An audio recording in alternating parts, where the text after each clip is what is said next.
In a world where gods wielded wrath and mortals dared to defy, Sisyphus, the cunning king of Corinth, tricked death itself, only to face an eternal struggle pushing a boulder up a hill that never holds, his tale of rebellion and resilience born in the rugged heart of ancient Greece asks, can defiance find meaning in the face of endless toil, or is every struggle doomed to roll back into futility? The forge of Hephaestus, crafting divine arsenal in volcanic shadows. You settle into the quiet of the evening. Imagine yourself transported to the rugged slopes of ancient Mount Etna, where the earth itself seemed to breathe fire and ash. In the world of Greek mythology, intertwined with the historical realities of Bronze Age Mediterranean societies around 1200 BCE, the god Hephaestus labored in his forge, a figure whose story reflects the awe and fear ancient peoples held for metallurgy and volcanic forces. Hephaestus, the lame smith god, was no radiant Olympian like Apollo or Athena. He was the embodiment of toil, his domain hidden beneath the ground, echoing the underground workshops of real Mycenaean artisans who hammered bronze into weapons and tools that sustained empires. Born to Hera, or perhaps Zeus and Hera in some tellings, Hephaestus' infancy was marked by rejection. Historical accounts from Hesiod's Theogony, compiled around the 8th century BCE, describe how Hera, disgusted by his deformity, cast him from Olympus into the sea. This myth may draw from the harsh realities of ancient Greek life where physical imperfections often led to infanticide or abandonment, as evidenced by archaeological finds of infant remains in wells and pits across sites like Athens and Sparta. Rescued by sea nymphs Thetis and Eurynome, Hephaestus spent 9 years in their underwater grotto, honing his craft. Here, in the dim light of imagined coral caves, he learned to manipulate metals, forging intricate jewelry that mirrored the exquisite gold and silver work unearthed in tombs like those at Mycenae, where Lion Gate reliefs hint at a culture obsessed with divine craftsmanship. As Hephaestus matured, his skills became legendary, but so did the ominous undertones of his creations. Returning to Olympus, he tricked Hera into a throne of his making, one that bound her until Dionysus intervened with wine, a tale that underscores the Greeks' view of technology as both blessing and trap, much like the double-edged swords of the era that could defend or destroy city-states.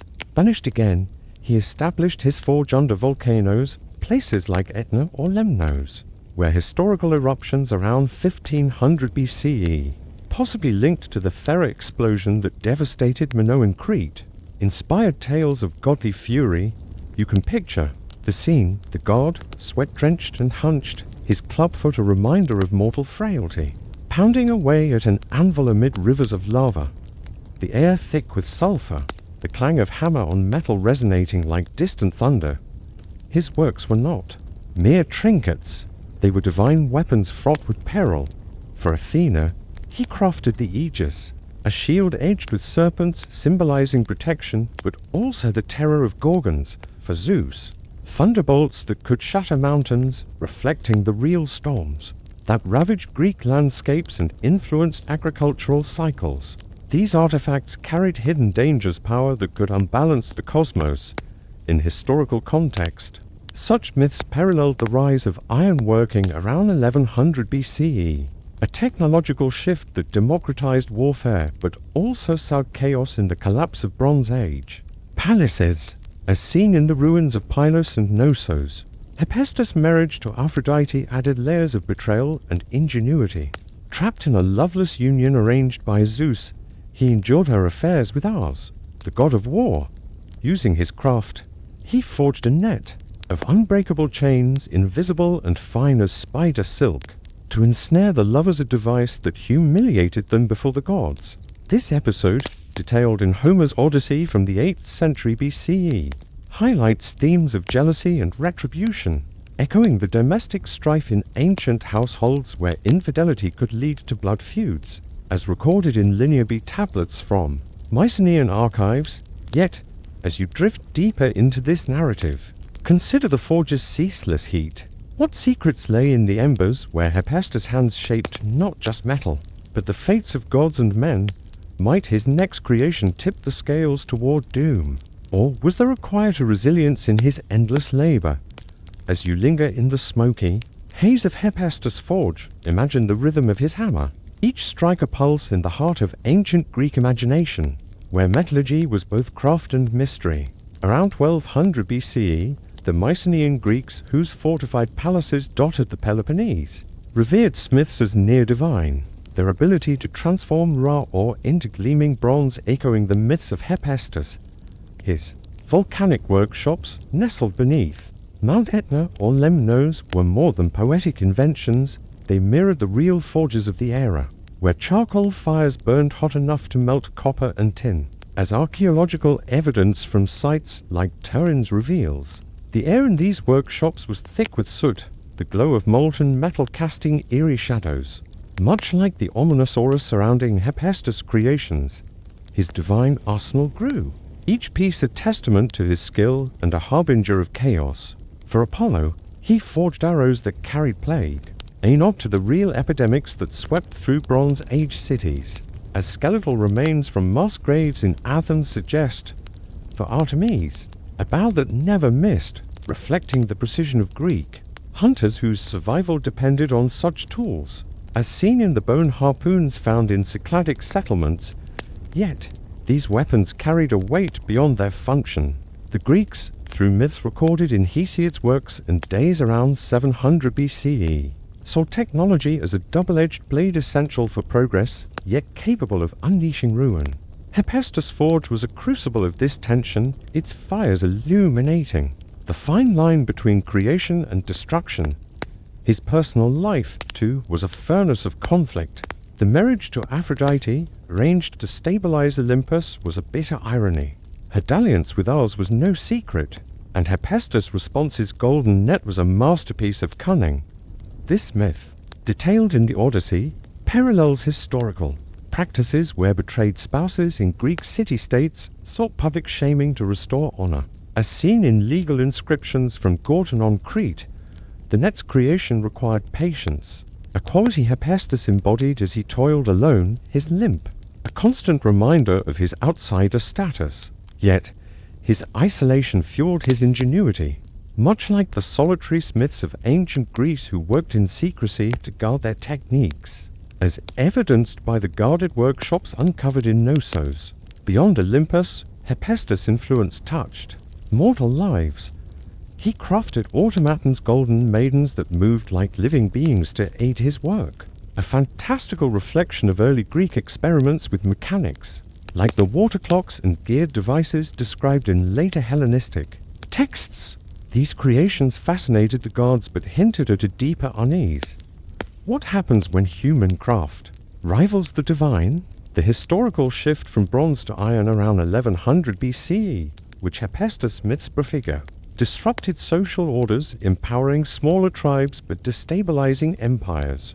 As seen in the fall of Mycenaean strongholds, his forge, then, was not just a workshop but a symbol of transformation, its sparks carrying the potential to reshape the world. As you drift through this tale, picture Hephaestus pausing, his hammer raised, eyes fixed on a glowing ingot.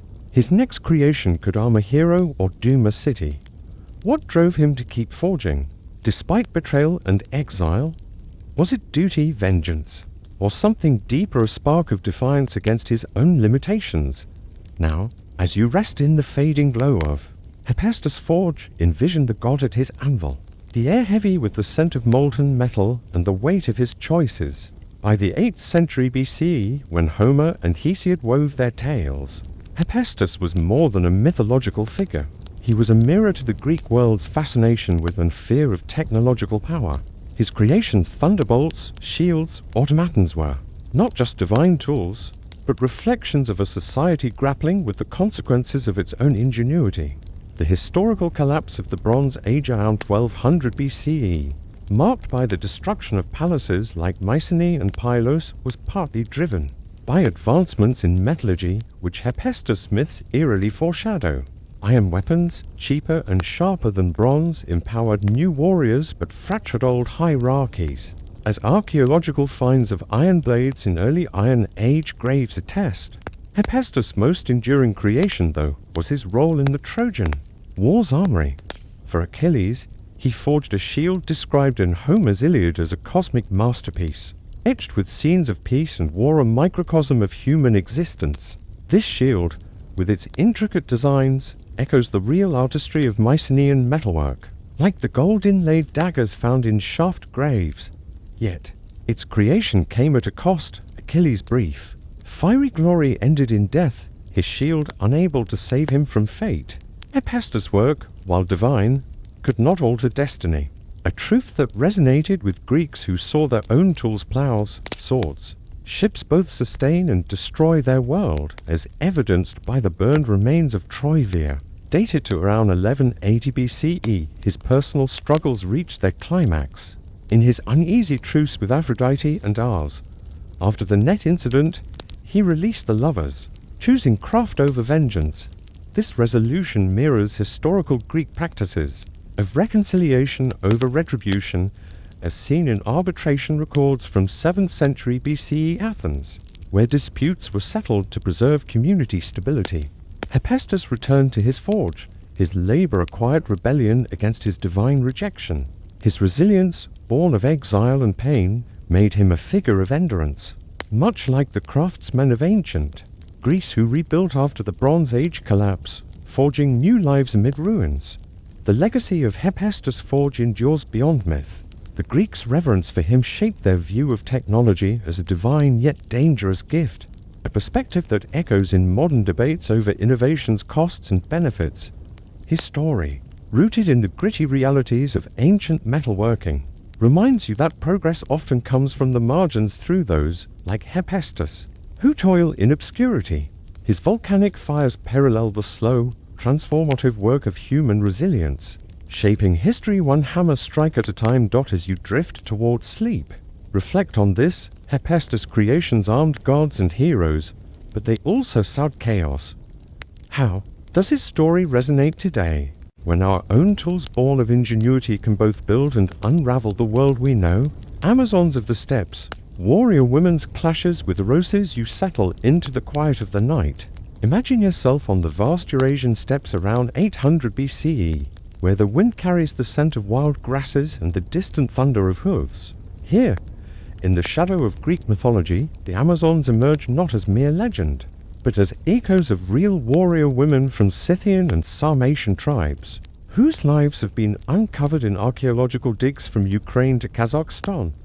To the Greeks, these women were a paradox, fierce, independent, and utterly foreign, their existence challenging the rigid gender roles of city-states like Athens, where women were confined to weaving and household duties as depicted in pottery from the 6th century BCE.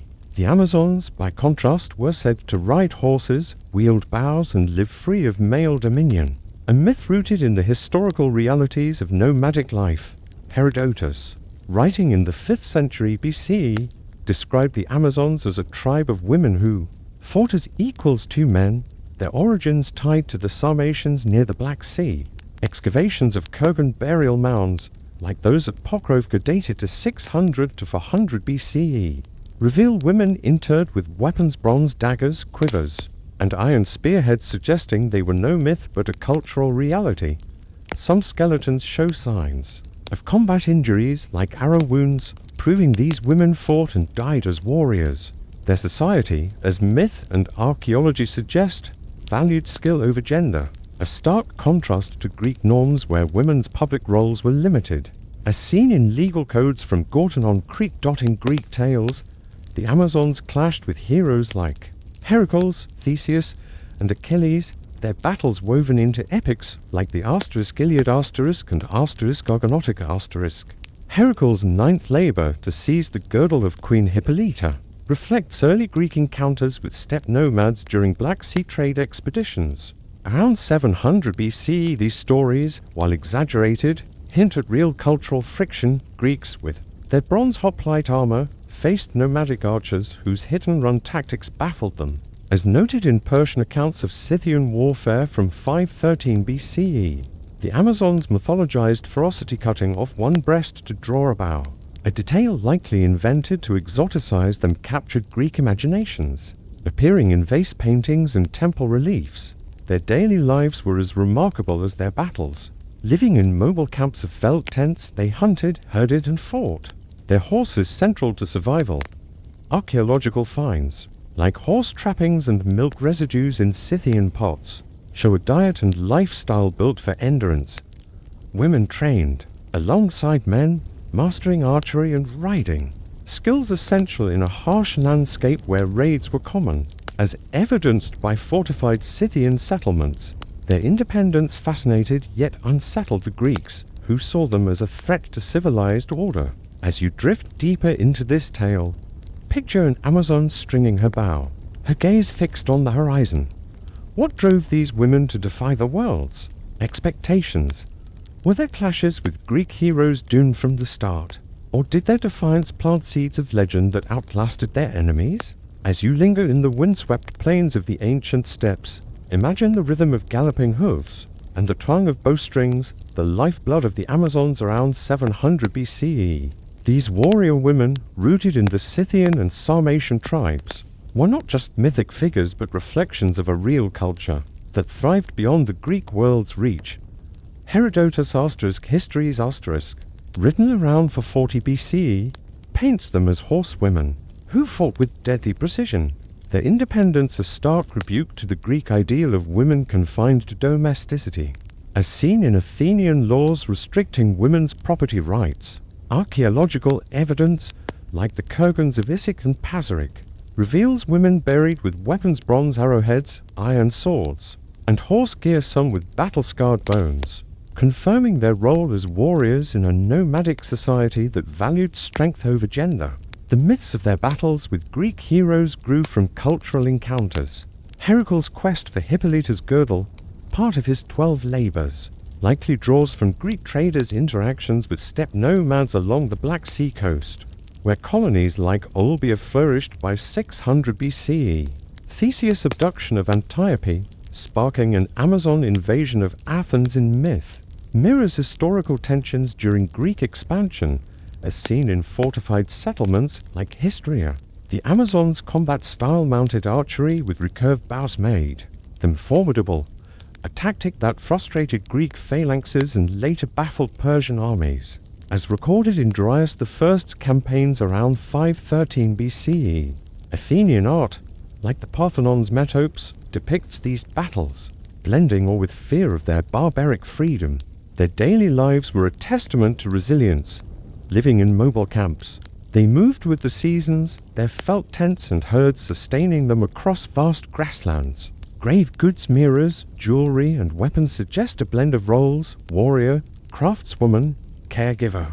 Isotopic analysis of bones from Sarmatian burials shows a diet of mare's milk, meat, and wild plants fueling their endurance.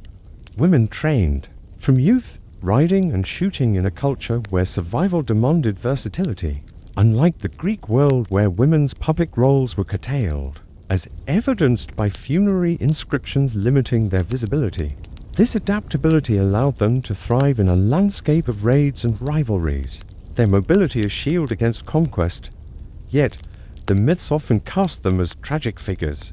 Hippolyta's death at Heracles' hands and Antiope's loss to Theseus painted them as doomed rebels, a narrative serving Greek ideals of male dominance. These stories, etched in red figure vases, reveal a cultural need to subdue their power.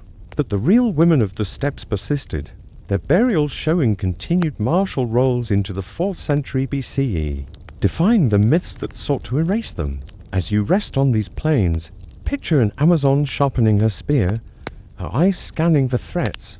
What price did they pay for their freedom? Did their defiance against heroes foreshadow their fading into legend? Or was there a deeper victory in their enduring myth? Now, as you lie under the endless steppe sky, envision the Amazons charging into their final mythic battles, their legacy a blend of truth and tale. By the 5th century BCE, when Greek poets like Pindar and historians like Herodotus immortalized them, the Amazons were both feared and revered. Their stories a warning to the Greek world of Athens and Sparta, where women's roles were tightly controlled, as seen in legal codes from 500 BCE restricting female autonomy. Yet, The archaeological record Kurgans from Pokrovka to Tuva, dated 600 to 300 BCE, reveals women buried with weapons, some bearing wounds from battle, proving they were no mere fantasy. These Scythian and Sarmatian women fought to protect their tribes, their lives a testament to human endurance in a world of constant conflict. In myth, their end was tragic. The tale of Penthesilea, the Amazon queen slain by Achilles at Troy, as told in the 7th century BC Ethiopis captures this. Achilles, struck by her beauty in death, mourned her, a moment that humanized both warrior and foe. This story likely reflects Greek encounters with steppe nomads during Black Sea trade, where mixed artifacts in Crimean tombs suggest alliances and clashes. The Amazons' defeats Hippolyta by Heracles and Tiope by Theseus served as Greek propaganda, reinforcing male dominance, yet their real counterparts persisted. Burials of armed women continued into the 3rd century BCE, showing steppe cultures resisted the Eurasian myth imposed. Unlike the Greek women confined by laws etched on stone tablets, their legacy endured beyond defeat. Amazon motifs adorned Athenian temples and vases, their defiance inspiring later Roman tales and even modern archetypes of fierce women. The real women of the steppes, with their tattoos and horse trappings preserved in frozen Paseric graves, shaped a cultural memory of resilience. Their society, blending warfare and artistry, survived invasions by Persians and Macedonians, as seen in the continuity of Scythian goldwork. Their story challenges us to rethink power and gender, much as they challenged the Greeks who both feared and admired them. As you drift towards sleep, reflect on the Amazons' hoofbeats fading into history. Their defiance, real and mythic, asks, what does it mean to stand against a world that demands submission? Their legacy, etched in graves and stories, reminds you that even those who fall can reshape history, their echoes rippling through time to question our own battles for freedom and identity. Themis and the scales, balancing justice amid divine intrigues. You settle into the stillness of the night. Imagine yourself standing atop a windswept hill in ancient Greece, around 800 BCE, where the air hums with the weight of divine order. Here, in the realm of myth intertwined with the early Greek world, Themis, the Titan goddess of justice and divine law, holds her scales, a symbol of balance revered across cultures.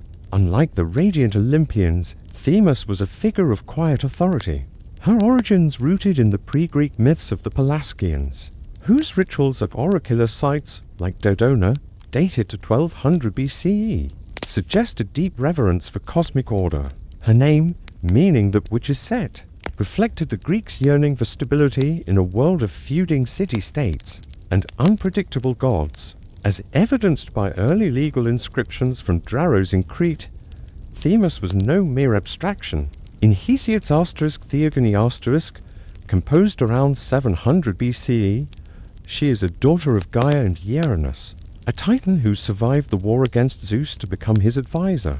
Her role as the arbiter of divine and human law mirrored the real-life councils of elders in Mycenaean and archaic Greece, who mediated disputes to prevent blood feuds.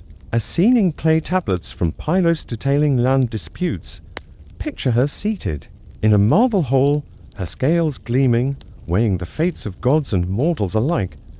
Her oracles, delivered at Delphi before Apollo claimed it, guided early Greeks through moral dilemmas, their cryptic words shaping decisions from marriage alliances to warfare, as archaeological records of votive offerings at Delphi confirm.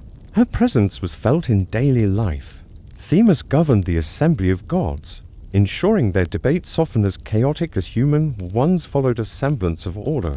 This mirrored the Greek agra, where citizens debated laws, a practice emerging in Athens by 600 BCE. Her daughters, the Horae seasons and Moirae fates, wove her principles into time and destiny, reflecting the Greeks' belief that justice underpinned existence itself. Much as farmers relied on seasonal cycles, evident in agricultural calendars etched on stone from Attica. Yet, her impartiality was tested by divine intrigue. As Zeus' second wife, she bore children of order, but her neutrality clashed with the gods' schemes. like Athena's favoritism in the Trojan War. Recounted in Homer's *Iliad*, the myth's scales were not just symbolic, they were a warning. In a world where hubris could topple kings, as seen in the fall of Mycenaean palaces around 1200 BCE, her justice demanded balance. Temples dedicated to her, though rare, stood as reminders of this, their altars adorned with offerings of barley and wine as found in sanctuaries at Rhamnus. Her myths, blending Titan wisdom with Olympian power, spoke to a society navigating the shift from oral traditions to written laws, a transition marked by the earliest Greek alphabets around 800 BCE. As you linger in this ancient scene, picture Themis adjusting her scales, her gaze steady but burdened. Could even a goddess maintain balance when gods and mortals alike tipped the scales with ambition? What hidden tensions simmered beneath her calm exterior, threatening the order she embodied?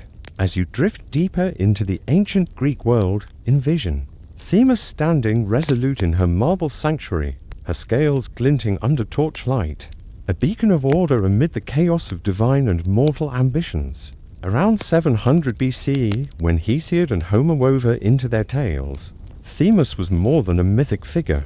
She was a reflection of the Greek struggle to impose fairness in a fractured society. The early archaic period saw city-states like Athens and Corinth grappling with internal strife, as evidenced by pottery shards inscribed with curses against rival factions. Themis' role as the goddess of divine law and custom resonated with these communities, who sought to replace vengeance with structured justice, as seen in the codified laws of Draken in Athens. Around 6 to 1 BCE, her influence extended beyond mortal courts to the divine assembly on Olympus. In the *Iliad*, Themis presides over godly councils, her voice calming disputes between Zeus and Hera, whose quarrels mirrored the familial feuds documented in linear tablets from Mycenaean Knossos. Her impartiality was a divine ideal, yet it was tested by the gods' meddling. During the Trojan War, as recounted in epic poetry, Themis advised Zeus to remain neutral, but his favoritism toward Troy tipped the scales, leading to decades of bloodshed. This tension echoed real-world conflicts, like the Lelantine War between Chalcis and Eretria around 710 BCE, where competing claims over land defied early attempts at arbitration. Themis' oracles, once delivered at Delphi and Dodona, were her bridge to humanity. Before Apollo's rise, pilgrims sought her guidance, leaving offerings of bronze and terracotta as excavated at Dodona's oak grove. These oracles shaped decisions whether to wage war or settle disputes, reflecting the Greeks' reliance on divine wisdom in a world without centralized law, as seen in the fragmented alliances of the time. Her daughters, the Moirae, spun, measured, and cut the threads of fate, their work a mythic parallel to the meticulous record-keeping of early Greek scribes, whose clay tablets tracked debts and obligations to maintain social balance. Yet, Themis' impartiality was not without cost. Her marriage to Zeus, a union of order and power, placed her in a delicate position. Myths hint at her unease as Zeus manipulated fates, like when he allowed the Trojan War to escalate to fulfill his will. This divine intrigue mirrored the political, maneuvering in Greek Peleus, where leaders bent laws for personal gain. As seen in the tyranny of Pisistratus in Athens by 560 BCE, Themis' scales, meant to balance justice, wavered under such pressures. Her role a reminder that even divine ideals could falter in the face of ambition. As you rest in this mythic hall, picture Themis adjusting her scales, a faint crease in her brow. Her daughters weave the threads of fate, but the gods' schemes threaten to unravel them. Could Themis maintain her balance when divine intrigue and mortal hubris pulled at the threads of justice? What would happen if her scales tipped, unleashing chaos on the fragile order she upheld? Now, as you rest in the quiet glow of Themis' sanctuary, envision her scales poised in delicate balance, a final stand against the tides of divine and mortal discord. By the 6th century BCE, as Greek city-states like Athens began formalizing laws, Themis' mythic role as the goddess of justice reflected a society striving for order amid chaos. Her presence in Hesiod's Theogony and Homer's epics, written around 700 BCE, underscored her as a titan whose wisdom endured the Olympian takeover, much like the enduring oral traditions that shaped early Greek legal codes, such as those inscribed on stone at Gortyn. Her scales symbolized a universal ideal, yet their fragility mirrored the precarious balance of power in a world of rival Peleus and scheming gods. Themis' greatest test came in her role as mediator during the Trojan War. In the *Iliad*, she urged restraint, but Zeus' manipulations favoring Troy, then the Greeks tipped the scales, prolonging a war that left cities in ruins, much like the real destruction of Troy via around 1180 BCE. Her efforts to maintain divine order paralleled the work of human arbitrators whose rulings, etched in bronze at Olympia, sought to curb feuds between city-states. Yet, her neutrality faltered when gods like Athena and Apollo backed heroes, their interference echoing the factionalism that plagued early democracies. As seen in Athens' struggles against aristocratic clans by 600 BCE, her legacy, though, was profound. Themis' daughters, the Horae and Moirae, wove justice and fate into the fabric of existence, their influence seen in the seasonal festivals and oracular rites that structured Greek life, as evidenced by votive offerings at Delphi. Her principles inspired the development of ********* customary law that underpinned Athenian democracy, replacing blood feuds with trials, as documented in Solon's reforms around 594 BCE. Temples to Themis, like the one at Rhamnus, stood as quiet testaments to her enduring ideal, their altars piled with offerings of grain and oil, symbols of a community's plea for balance. Themis' story, rooted in the gritty realities of early Greek society, asks us to reflect on justice's fragility. Her scales, strained by divine intrigue, mirror our own struggles to balance fairness with power. Today, her legacy echoes in legal systems that strive for impartiality, yet falter under human ambition, much as hers did under Zeus' whims. Themis reminds you that justice is not a given but a labor, forged in the tension between order and chaos, its scales ever teetering on the edge of imbalance. As you drift toward sleep, consider this: Themis held the scales through divine strife and mortal failings, her resolve shaping history's quiet corners. How does her struggle resonate in our world, where justice remains a delicate balance, tested by those who seek to tip its scales? Cronus Swallow, the Titans devouring reign over time, ease you settle into the quiet of the night. Imagine yourself standing beneath a starless sky in the ancient Greek world, around 1200 BCE, where myths of the Titans shaped the early imagination.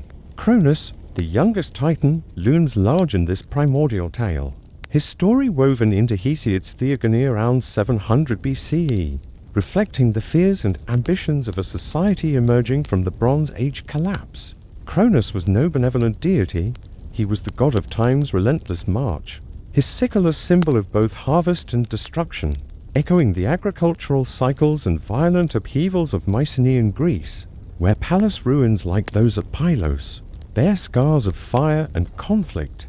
Born to Gaia Earth and Uranus Sky, Cronus was thrust into a cosmic struggle.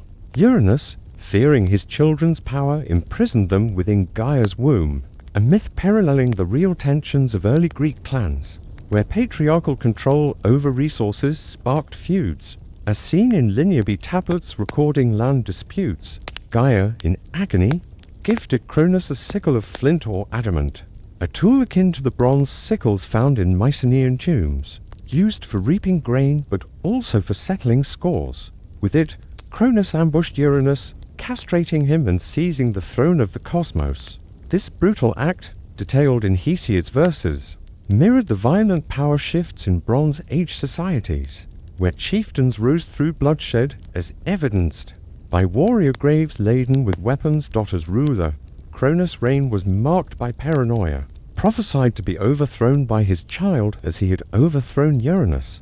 He devoured each of his offspring at birth: Hestia, Demeter, Hera, Hades, Poseidon swallowing them whole, a chilling image rooted in the Greek fear of cyclical vengeance, seen in the blood feuds of early city-states like Athens. His wife Rhea, another Titan, bore this horror until Zeus, her sixth child, was born. The myth of Cronus devouring reflects the harsh realities of infanticide in ancient Greece, where unwanted children were exposed, as archaeological finds of infant remains in wells attest. Rhea, desperate, hid Zeus in a Cretan cave, a story tied to real Minoan sanctuaries like the Psychro cave, where votive offerings suggest worship of fertility and protection. Cronus' rule, though, was not just tyranny. His era, the Golden Age in later myths, was a time of abundance, free of toil, reflecting nostalgic Greek tales of a lost paradise, perhaps inspired by memories of the prosperous Mycenaean era. Before its collapse around 1200 BCE yet, his sickle and his hunger cast a shadow embodying time's dual nature, nurturing and destructive. His myth, etched in the oral traditions of bards, spoke to a society rebuilding amid ruins, seeking meaning in cycles of growth and decay. As you linger in this ancient darkness, picture Cronus clutching his sickle, his eyes scanning for threats. His children, swallowed into his belly, stir faintly. Could Rhea's deception unravel his reign? Or was time itself conspiring to bring about his downfall? As you drift deeper into the mythic haze of Cronus' reign, picture him seated on a throne of jagged stone, his sickle glinting in the dim light of a world before the Olympians. Around 800 BCE, when Greek bards sang of the Titans, Cronus embodied the relentless passage of time. His story a mirror to the anxieties of a society recovering from the Bronze Age collapse, where cities like Mycenae crumbled as seen in their charred ruins. His golden age, described in Hesiod's works and days, promised bounty fields yielding grain without toil, rivers flowing with milk, and nostalgic vision perhaps drawn from memories of fertile Minoan Crete before the Thera eruption. Around 1500 BCE disrupted trade and harvests. Yet, Cronus' rule was steeped in dread. His devouring of his children Hestia, Demeter, Hera, Hades, Poseidon stemmed from a prophecy that one would overthrow him, a fear rooted in the real cycles of betrayal in Greek clans, where sons challenged fathers for power, as evidenced by succession disputes in Linear B records from Knossos. Rhea, his sister wife, endured this horror, her grief echoing the silent pain of Greek mothers who lost children to exposure, a practice documented in archaeological finds of infant bones in Spartan pits, her deception hiding Zeus and giving Cronus a stone wrapped in swaddling was a desperate act of resistance, tied to Minoan cave sanctuaries like Amnisos, where offerings of terracotta figurines suggest rituals for maternal protection. Cronus' paranoia shaped his cosmos. He imprisoned the Cyclops and Hecatoncheires, his monstrous siblings, in Tartarus, a myth reflecting the Greek practice of exiling threats to maintain control. As seen in early Athenian ostracism records, his sickle, a tool of both harvest and violence, symbolized time's dual nature, much like the bronze tools found in Thessalian farms that tilled soil and settled feuds. The Greeks, rebuilding after the collapse, saw in Cronus a warning. Power gained through betrayal breeds insecurity, a truth echoed in the fall of tyrants like Sisyphus of Corinth around 650 BCE, whose reigns ended in rebellion. His golden age, though, held a deeper truth. It spoke to a human longing for stability, a world free of the labor and strife that defined the Iron Age, where iron tools, as found in Virginia graves, brought progress but also warfare. Cronus' myth, carried by oral poets, resonated with farmers and warriors alike, who faced drought and raids yet dreamed of a lost Eden. His devouring act, while monstrous, was a desperate bid to halt time's cycle, a futile effort mirrored in the Greeks' attempts to preserve their fragile city-states against invasions like those by the Sea Peoples around 1200 BCE. As you rest in this ancient tale, envision Cronus swallowing the stone, unaware of Zeus' survival. Rhea's cunning grows and the caves of Crete hum with secrets. Could her plans spark a rebellion to topple the Titan? Or would Cronus' hunger consume even the hope of change? Now, as you rest in the fading echoes of Cronus' reign, envision the Titan's downfall, a cataclysmic shift that reshaped the Greek cosmos. By 700 BCE, when Hesiod's Theogony was sung, Cronus' story was a cautionary tale for a Greece rebuilding from the ruins of the Bronze Age.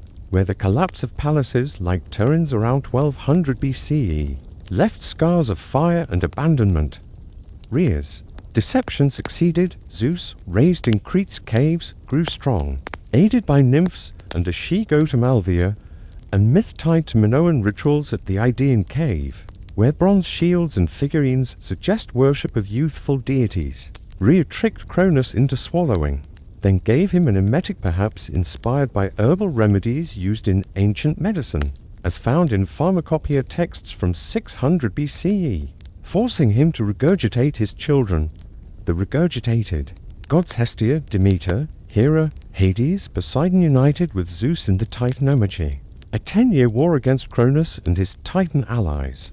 This cosmic battle, described in Hesiod, mirrored the real upheavals of the Iron Age, where new tribes wielding iron weapons, like those found in Euboean graves, overthrew old powers. Zeus freed the Cyclops and Hecatoncheires from Tartarus, their aid forging thunderbolts and hurling mountains tipping the scales.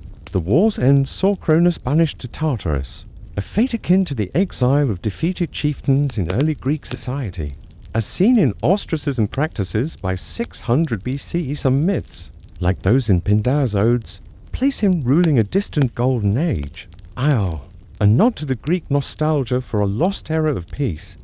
Cronus' fall marked the rise of the Olympians, but his legacy lingered.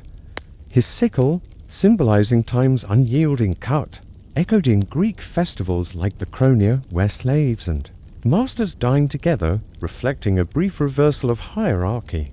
As recorded in Athenian inscriptions, his myth warned of power's fragility, a lesson for tyrants like Polycrates of Samos.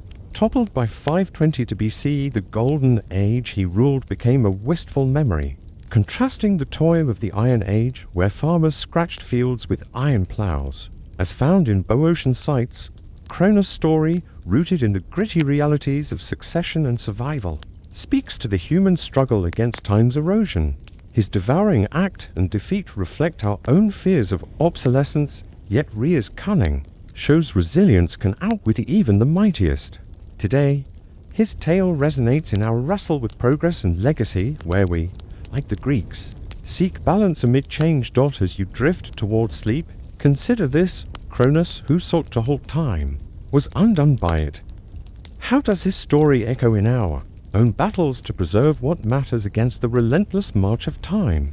Prometheus' chains, fire's theft and eternal punishment as you settle into the quiet of the night.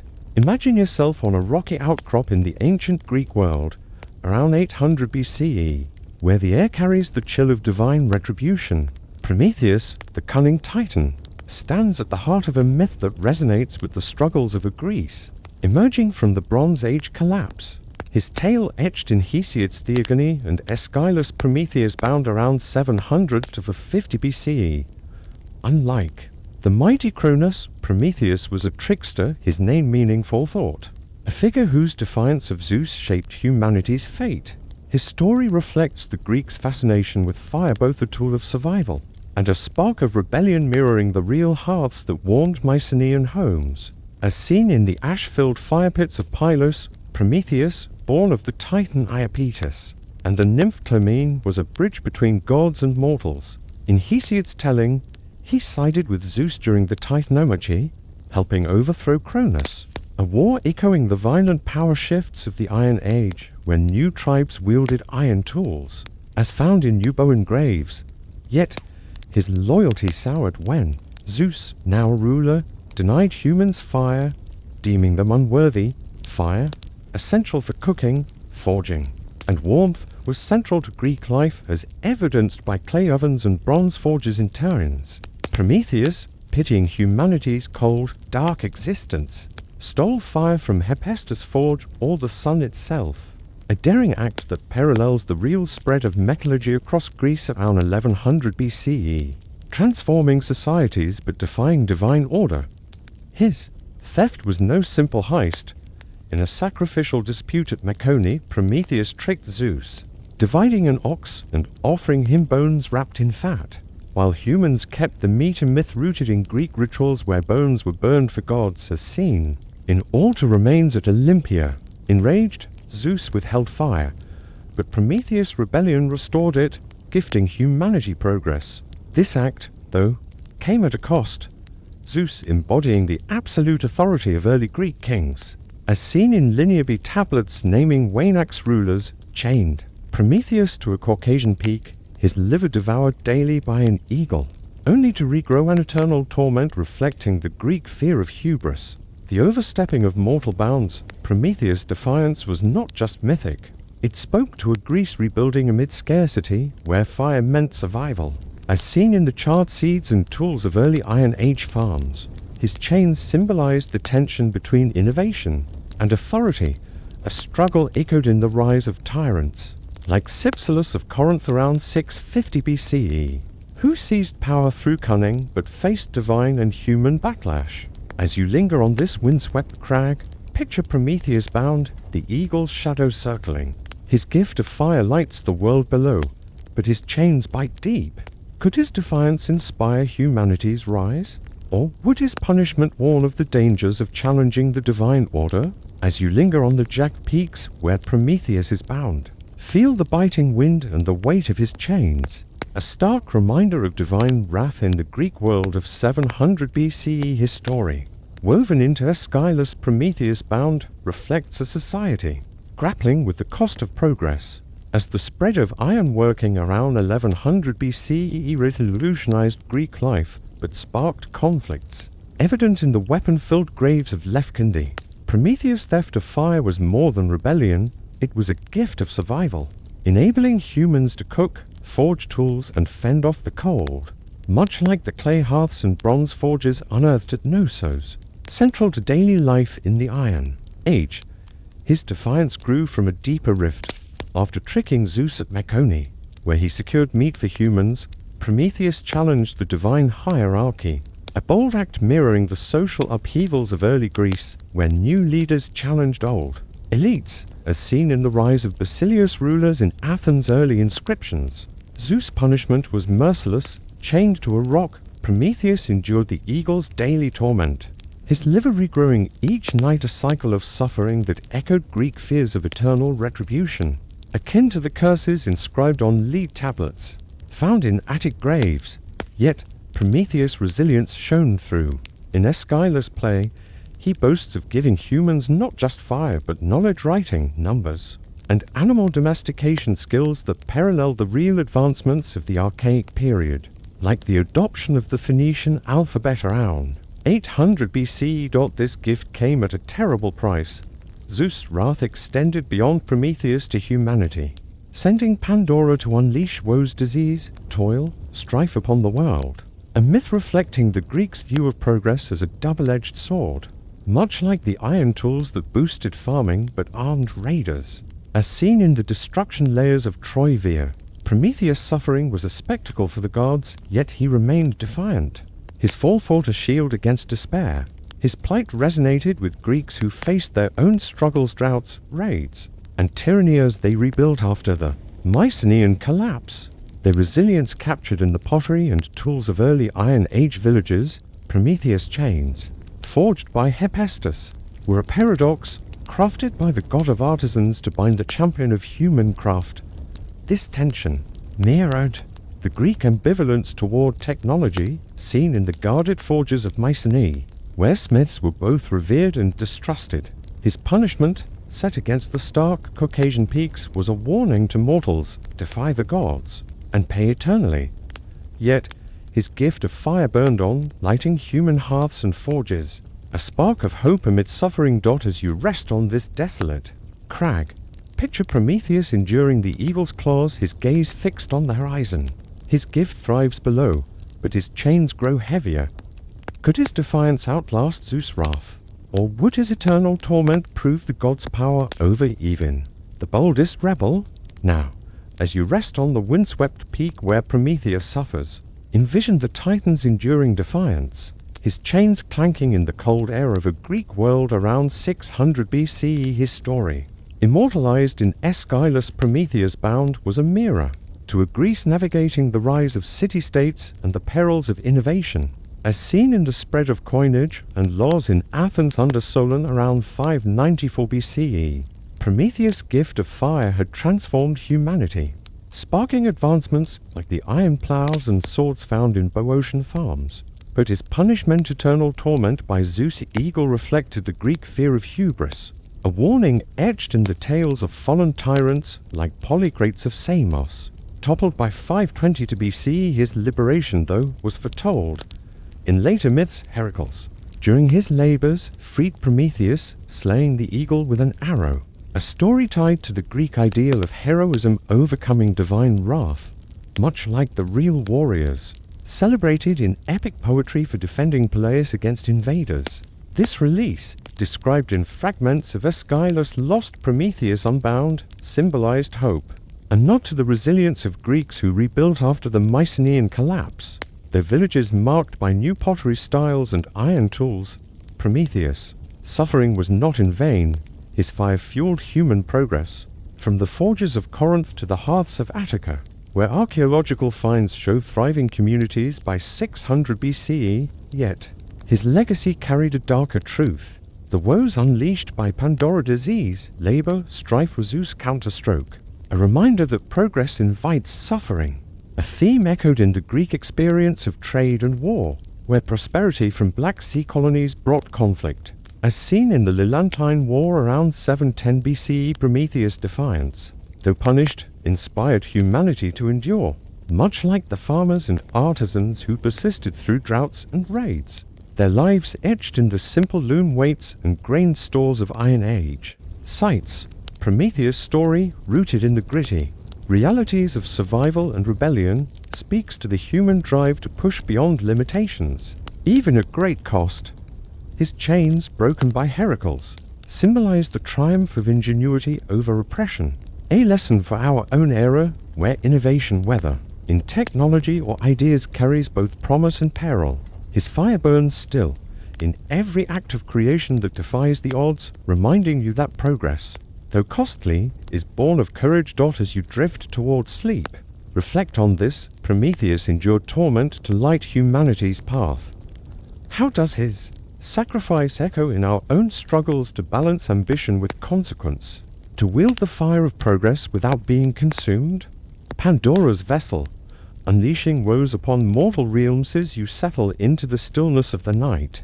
Imagine yourself in a humble Greek village around 700 BCE, where the flicker of oil lamps casts shadows on mud brick walls. Here, in the wake of the Bronze Age collapse, the myth of Pandora emerges, a tale woven into Hesiod's works and days that speaks to a Greece grappling with hardship and hope. Pandora, the first woman in Greek mythology, was not born but crafted by the gods, her story reflecting the anxieties of a society rebuilding amid scarcity.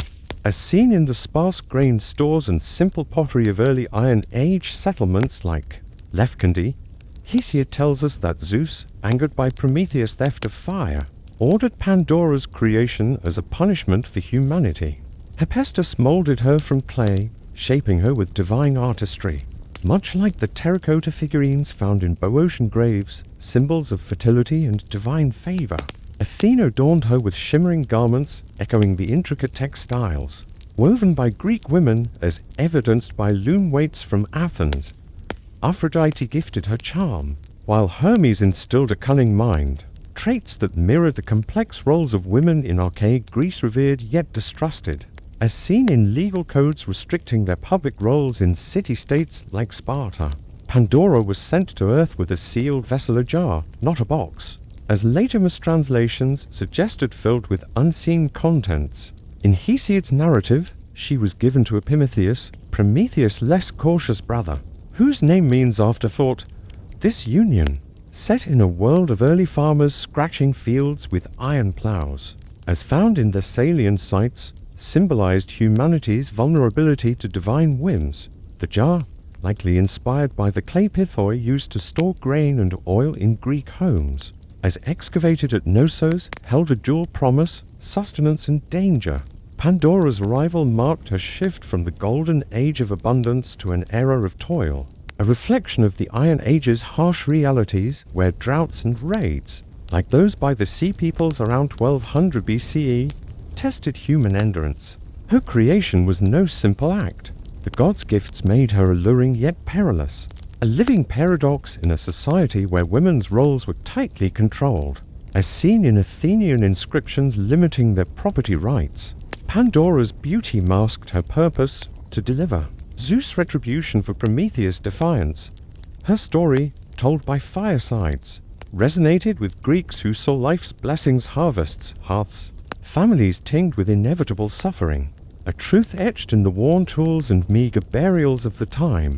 As you linger in this ancient village, picture Pandora holding her jar, its clay cool under her fingers, curiosity stirring within. The gods watch, their motives veiled. What lay within that sealed vessel? And why did Zeus entrust it to a woman crafted for both beauty and betrayal? Could her actions unravel humanity's fragile hopes? Or was there more to her story than divine punishment? As you linger in the dim glow of that ancient Greek village, envision Pandora standing by a flickering hearth, her jar resting nearby, its sealed lid a silent challenge. Around 700 BCE, when Hesiod's works and days were sung, her story captured the fears of a Greece transitioning from oral traditions to written laws. As seen in the early legal codes of Draros in Crete, Pandora was not just a figure of myth but a symbol of humanity's fraught relationship with divine gifts. Her creation a response to Prometheus' theft of fire, which had sparked progress but invited divine wrath.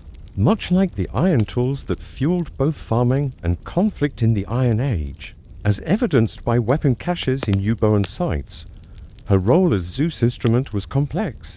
Crafted by Hephaestus and endowed with divine traits, Pandora was both a blessing and a curse, her beauty a law that masked her purpose. Hesiod describes her as a beautiful evil, a phrase reflecting the Greek ambivalence toward women, who were vital to households yet restricted by laws, as seen in Athenian records limiting their inheritance rights. Given to Prometheus, she entered a world of mortals struggling to survive, their lives marked by the toil of ploughing fields and fending off raids. As archaeological finds of fortified settlements like Zagora show, the jar she carried, a pithos like those used to store grain in Mycenaean homes, was a familiar object, yet its contents were a divine mystery, a tension that echoed the Greeks' uncertainty about their own future after the collapse of palaces.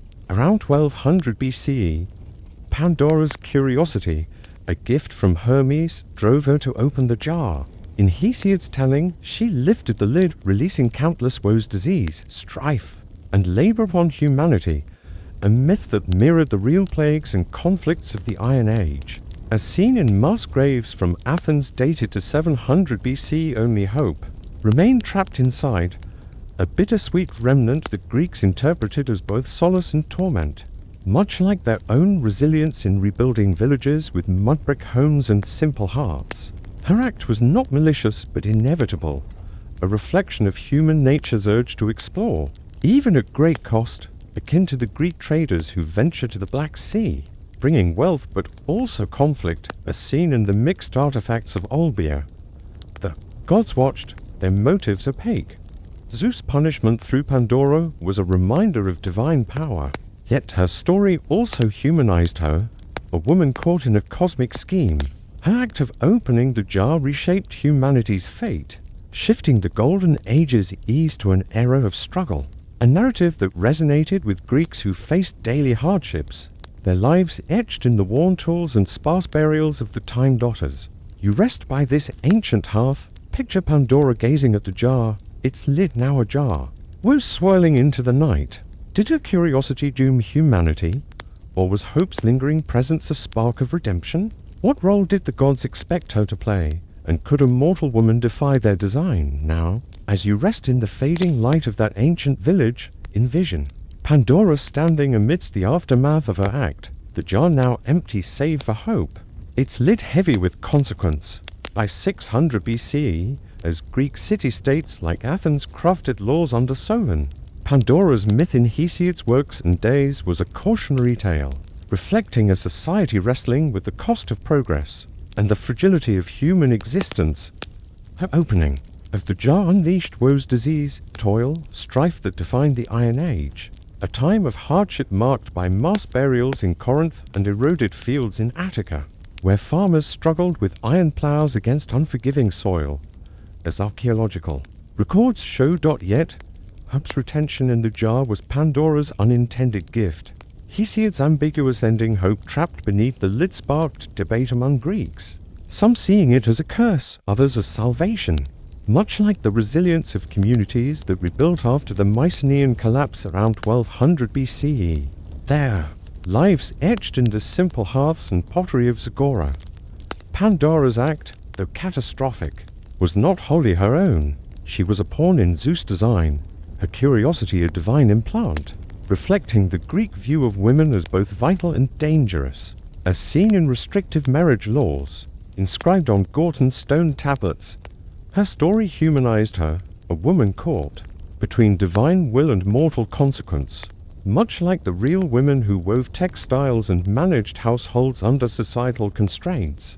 Her legacy endured beyond myth. The woes she released became a lens for Greeks to understand their struggles, plagues, wars. Yet Hope's presence offered a counterpoint, a spark that fueled endurance, as seen in the thriving trade of Black Sea colonies like Histria. By 600 BCE, despite conflicts, Pandora's jar, like the pithoi found in Knossos storerooms, symbolized the delicate balance between abundance and ruin, a truth that resonated with Greeks who faced unpredictable harvests and raids. Her story, sung by bards, was a reminder that human actions, even flawed ones, shape fate, much as Solon's reforms sought to balance justice with power. Pandora's tale, rooted in the gritty realities of survival, speaks to our own wrestle with unintended consequences. Her curiosity, though blamed for humanity's woes, mirrors our drive to explore, innovate, and endure, even when the cost is steep. Today, her story echoes in our struggles with technology and choice, where progress invites both promise and peril, hope lingering as a fragile but persistent light. As you drift toward sleep, reflect on this. Pandora's jar unleashed chaos, yet hope remained. How does her story challenge us to navigate our own choices, balancing curiosity's risks with the enduring spark of hope? Achilles' heel. The vulnerable hero in Trojan Sansus, you settle into the quiet of the night. Imagine yourself on the windswept shores of Troy around 1200 BCE, where the clash of bronze and the cries of warriors fill the air.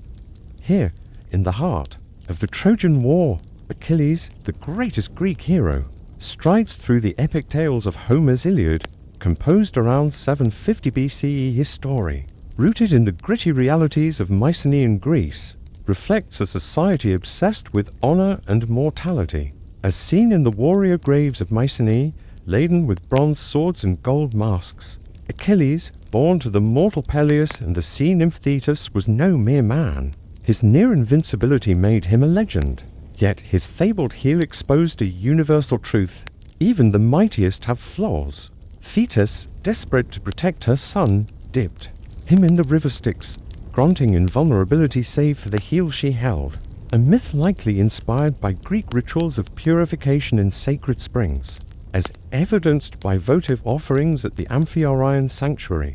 Raised in Phthia, Achilles was trained by the centaur Chiron, learning warfare and healing, skills vital in a world where battles, like those at Troy, left scars on both bodies and landscapes.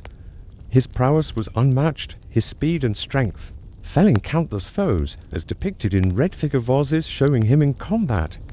Yet, his pride, his hubris was as legendary, a trait mirroring the arrogance of Mycenaean warlords, whose fortified palaces, like those at Terins, proclaimed their dominance. Achilles' role in the Trojan War, sparked by Paris' abduction of Helen, was pivotal.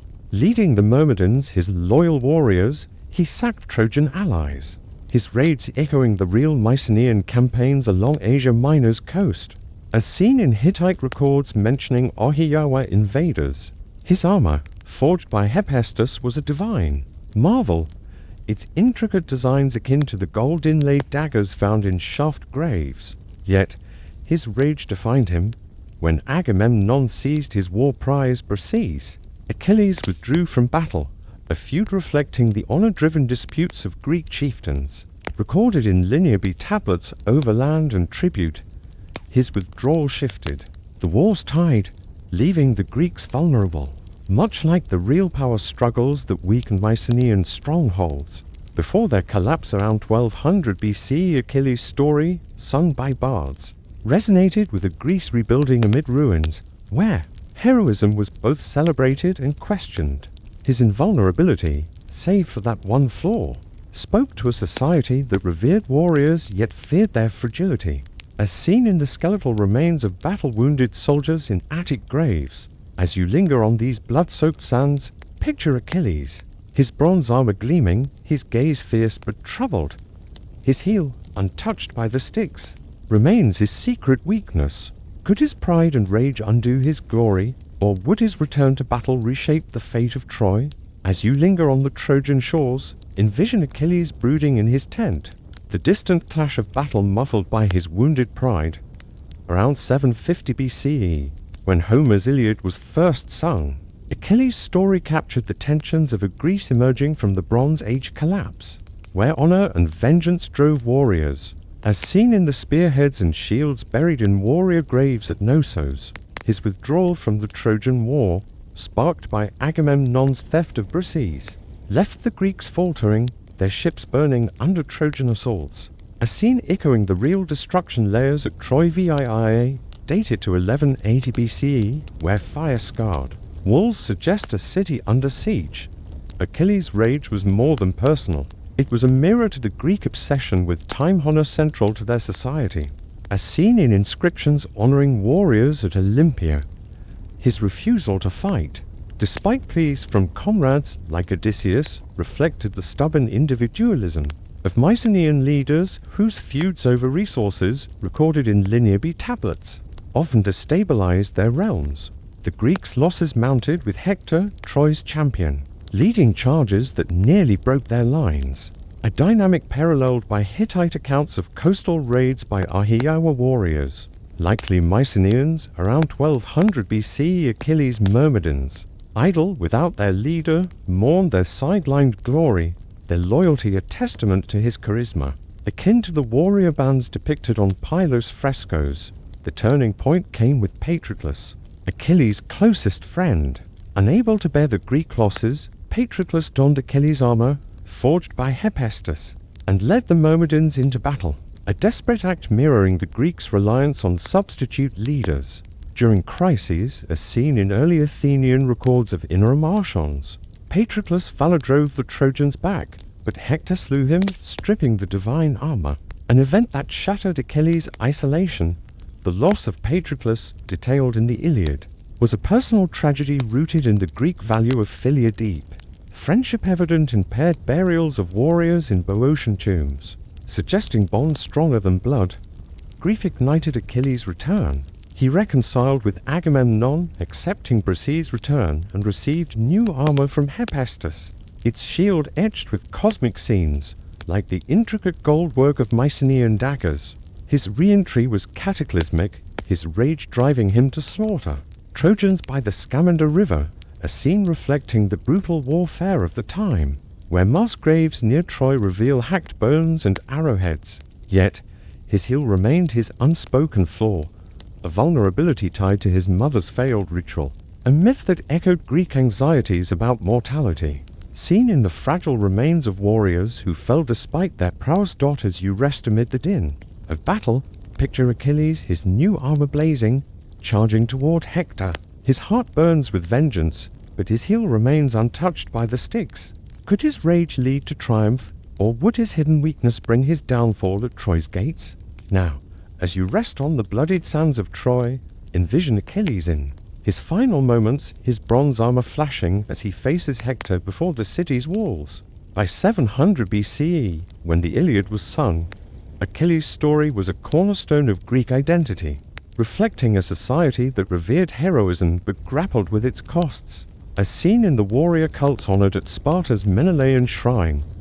His duel with Hector, the Trojan prince, was the climax of his rage, fueled by Patroclus' death. Striking Hector down with a spear to the throat, Achilles avenged his friend, his triumph depicted on Athenian vases. Yet his act of dragging Hector's body behind his chariot shocked even the gods, mirroring the brutal desecrations found in Mass graves near Troy, dated to 1180 BCE, but Achilles' victory was fleeting. The Aethiopis, a lost epic from 700 BCE, tells of his death by Paris' arrow, guided by Apollo to his vulnerable heel, a tale rooted in the Greek fascination with fate's inevitability, seen in oracular inscriptions at Dodona.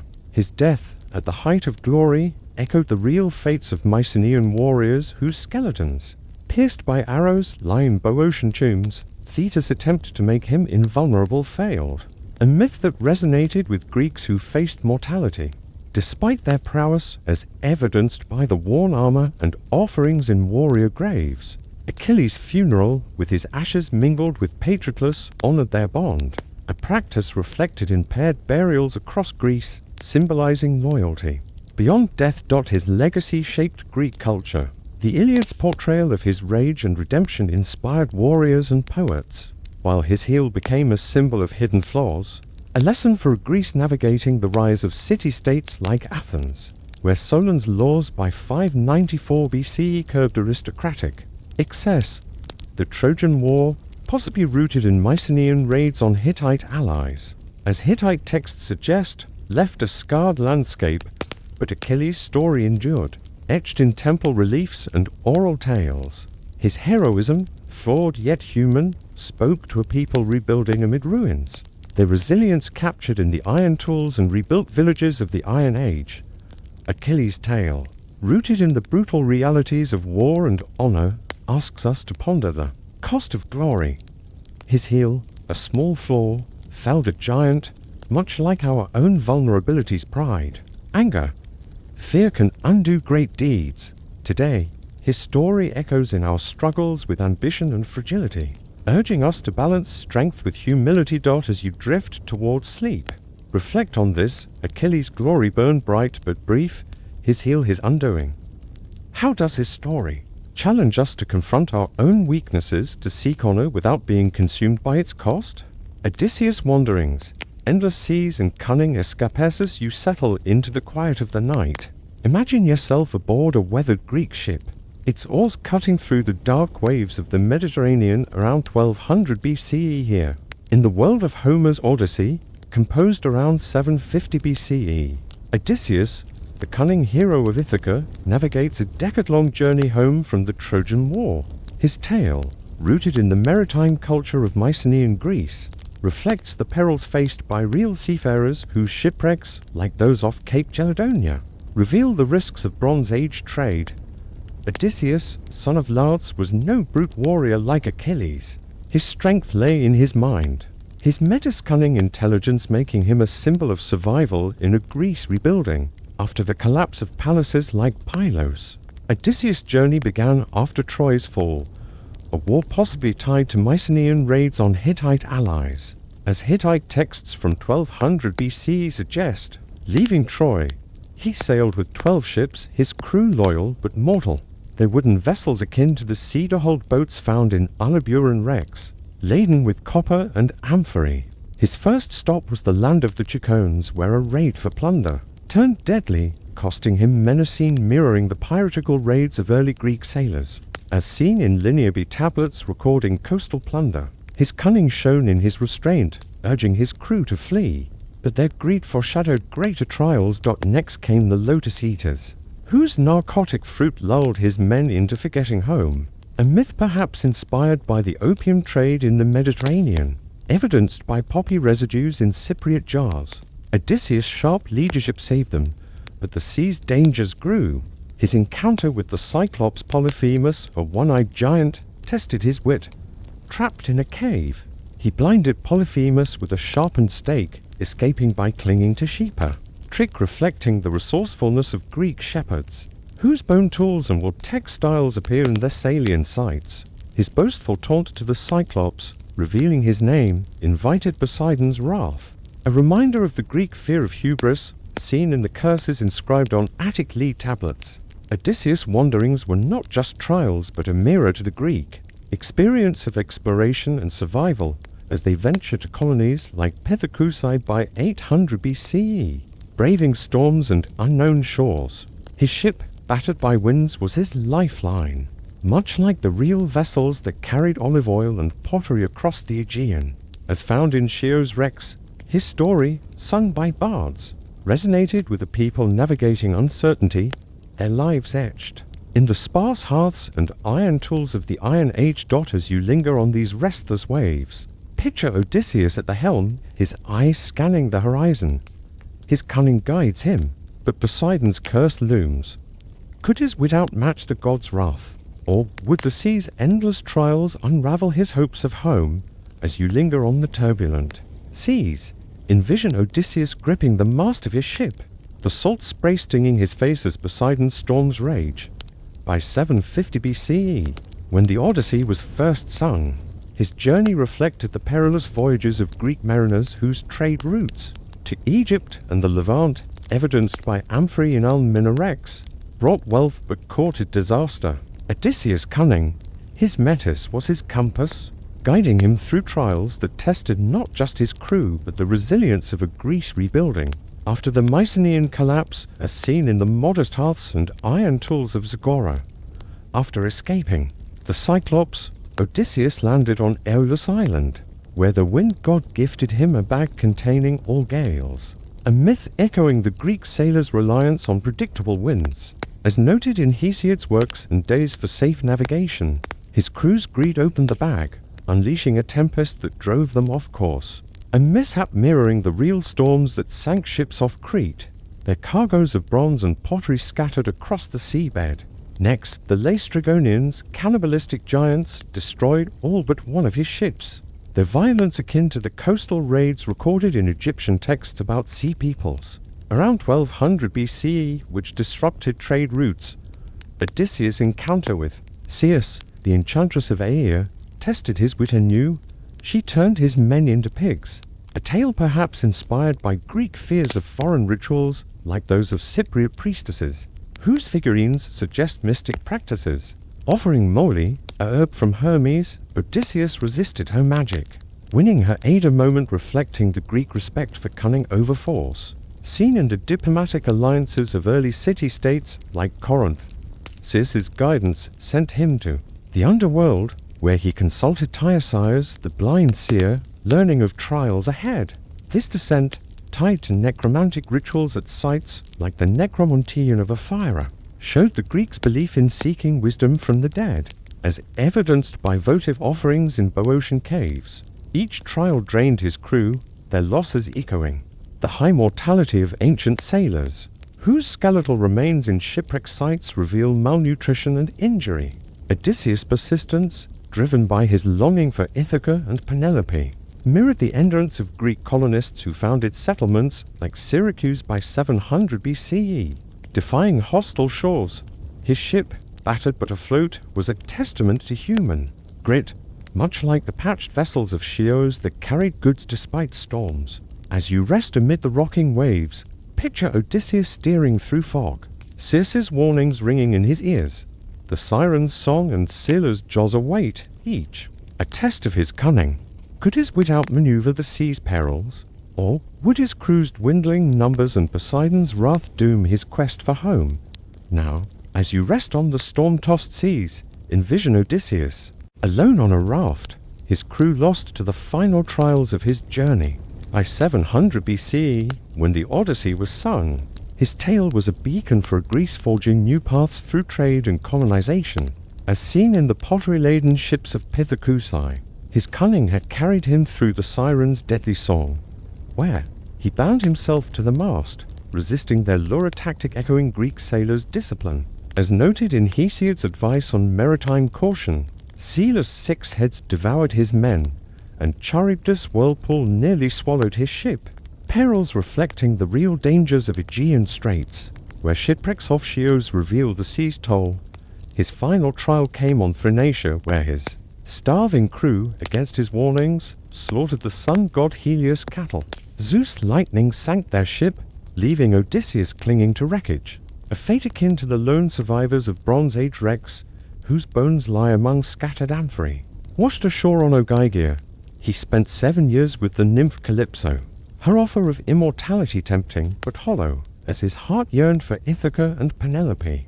This longing mirrored the Greek diaspora's pull toward home, seen in the return voyages of colonists from Syracuse, their ships laden with olive oil.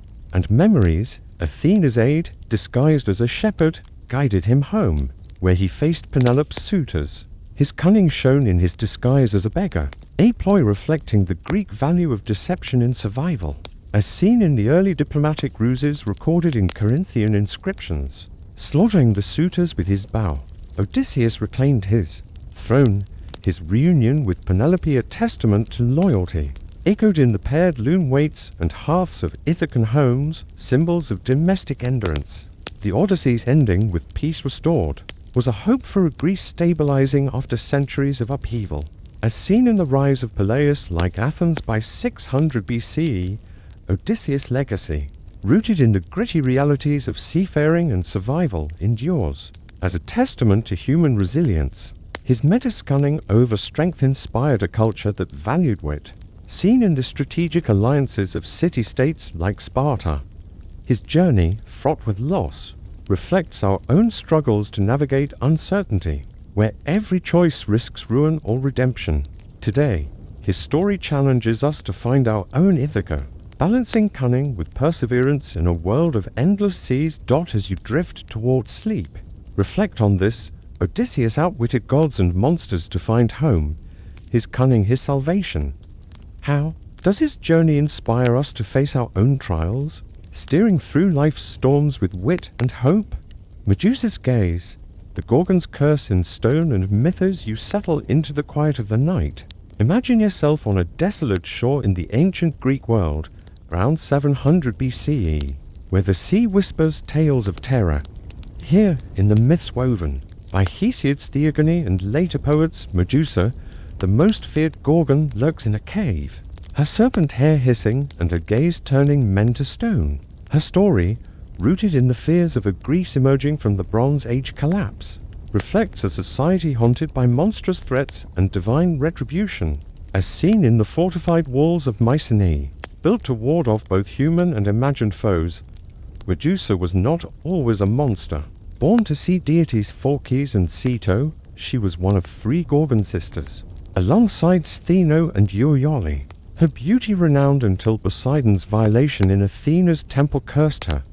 Athena, enraged, transformed Medusa's hair into snakes, and her gaze into a petrifying weapon, a myth likely tied to Greek anxieties about divine justice, echoed in the curses inscribed on lead tablets found in Athenian graves. This transformation, detailed in Ovid's Metamorphoses later but drawing on Greek sources, mirrors the real societal shunning of women who defied norms, as seen in legal codes from Gorton restricting female autonomy.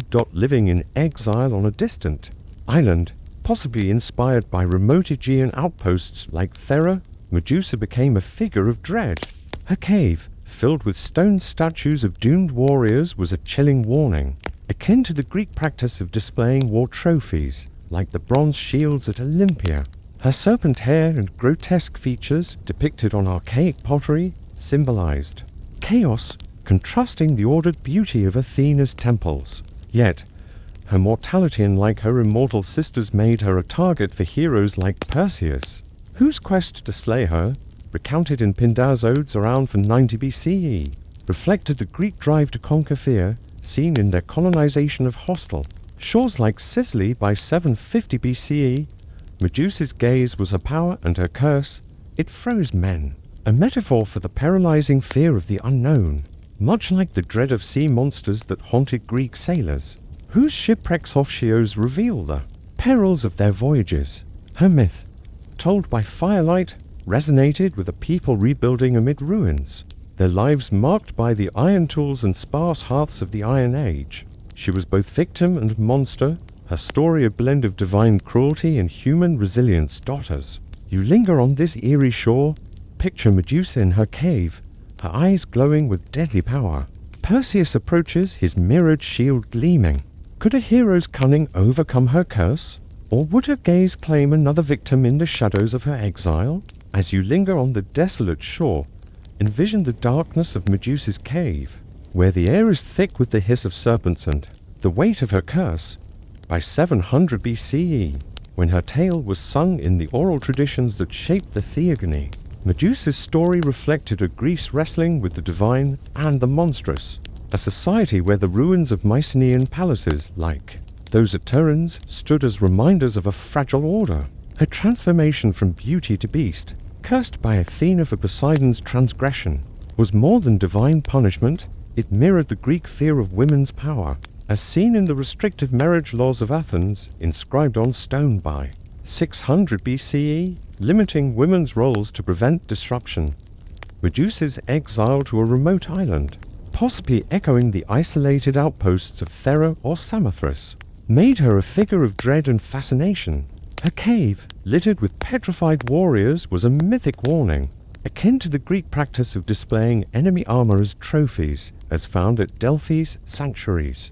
Her serpent hair, depicted on black figure vases, symbolized chaos, a counterpoint to the ordered cosmos of Zeus, much like the untamed landscapes Greek colonists faced in Sicily, where early settlements like Naxos battled hostile locals by 750 BCE. Her gaze, turning men to stone, was a metaphor for fear's paralysis, resonating with sailors who braved the Aegean storms, their shipwrecks off Chios revealing broken hulls and scattered amphorae.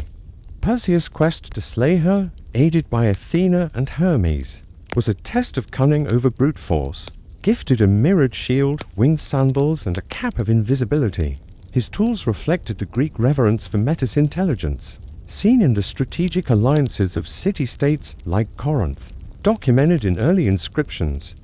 Navigating her cave, Perseus used the shield to avoid her gaze, a tactic echoing the Greek sailors' use of polished bronze to signal across seas, as noted in archaeological finds from Rhodes. His mission, driven by King Polydectes' demand, was not just heroic but political, mirroring the power struggles of archaic Greece, where leaders like Cypselus of Corinth rose through cunning. By 650 BCE, Medusa's mortality set her apart from her immortal sisters, making her a tragic figure. Her curse, born of divine injustice, humanized her, much like the real women of Greece who faced ostracism for defying norms, as seen in the shunning rituals recorded in Attic texts. Her story, told by firelight, warned of the gods' caprice and the cost of beauty, yet it also celebrated the resilience of those who faced the monstrous, like the colonists who tamed new land's daughters. You rest in the cave's shadow. Picture Perseus, shield raised, inching toward Medusa's sleeping form, her serpents stir, her deadly gaze hidden in slumber. Could his cunning triumph over her curse, or would her tragic power claim another hero in the darkness? Now, as you rest in the shadowed cave, envision Perseus, his mirrored shield trembling. As he strikes Medusa's neck, her serpents falling silent. By 600 BCE, when her myth-adorned Athenian vases, Medusa's story was a lens for a Greece forging laws and colonies as seen in Solon's reforms and the settlements of Syracuse. Her beheading, recounted in Pindar's odes, was a triumph of cunning. Perseus' sickle a nod to the bronze tools of Mycenaean warriors severing her head, from which sprang Pegasus and Chrysaor, a birth tied to Greek fascination with creation. From destruction, like the new city-states rising from the ruins of 1200 BCE, her severed head, still deadly, became Perseus' weapon. Its gaze turned foes to stone, aiding his escape, a power echoing the Greek use of terror in warfare. As seen in the display of skulls at Trojan battle sites, Perseus gifted the head to Athena, who fixed it on her aegis, a shield symbolizing divine protection, much like the bronze shields dedicated at Olympia.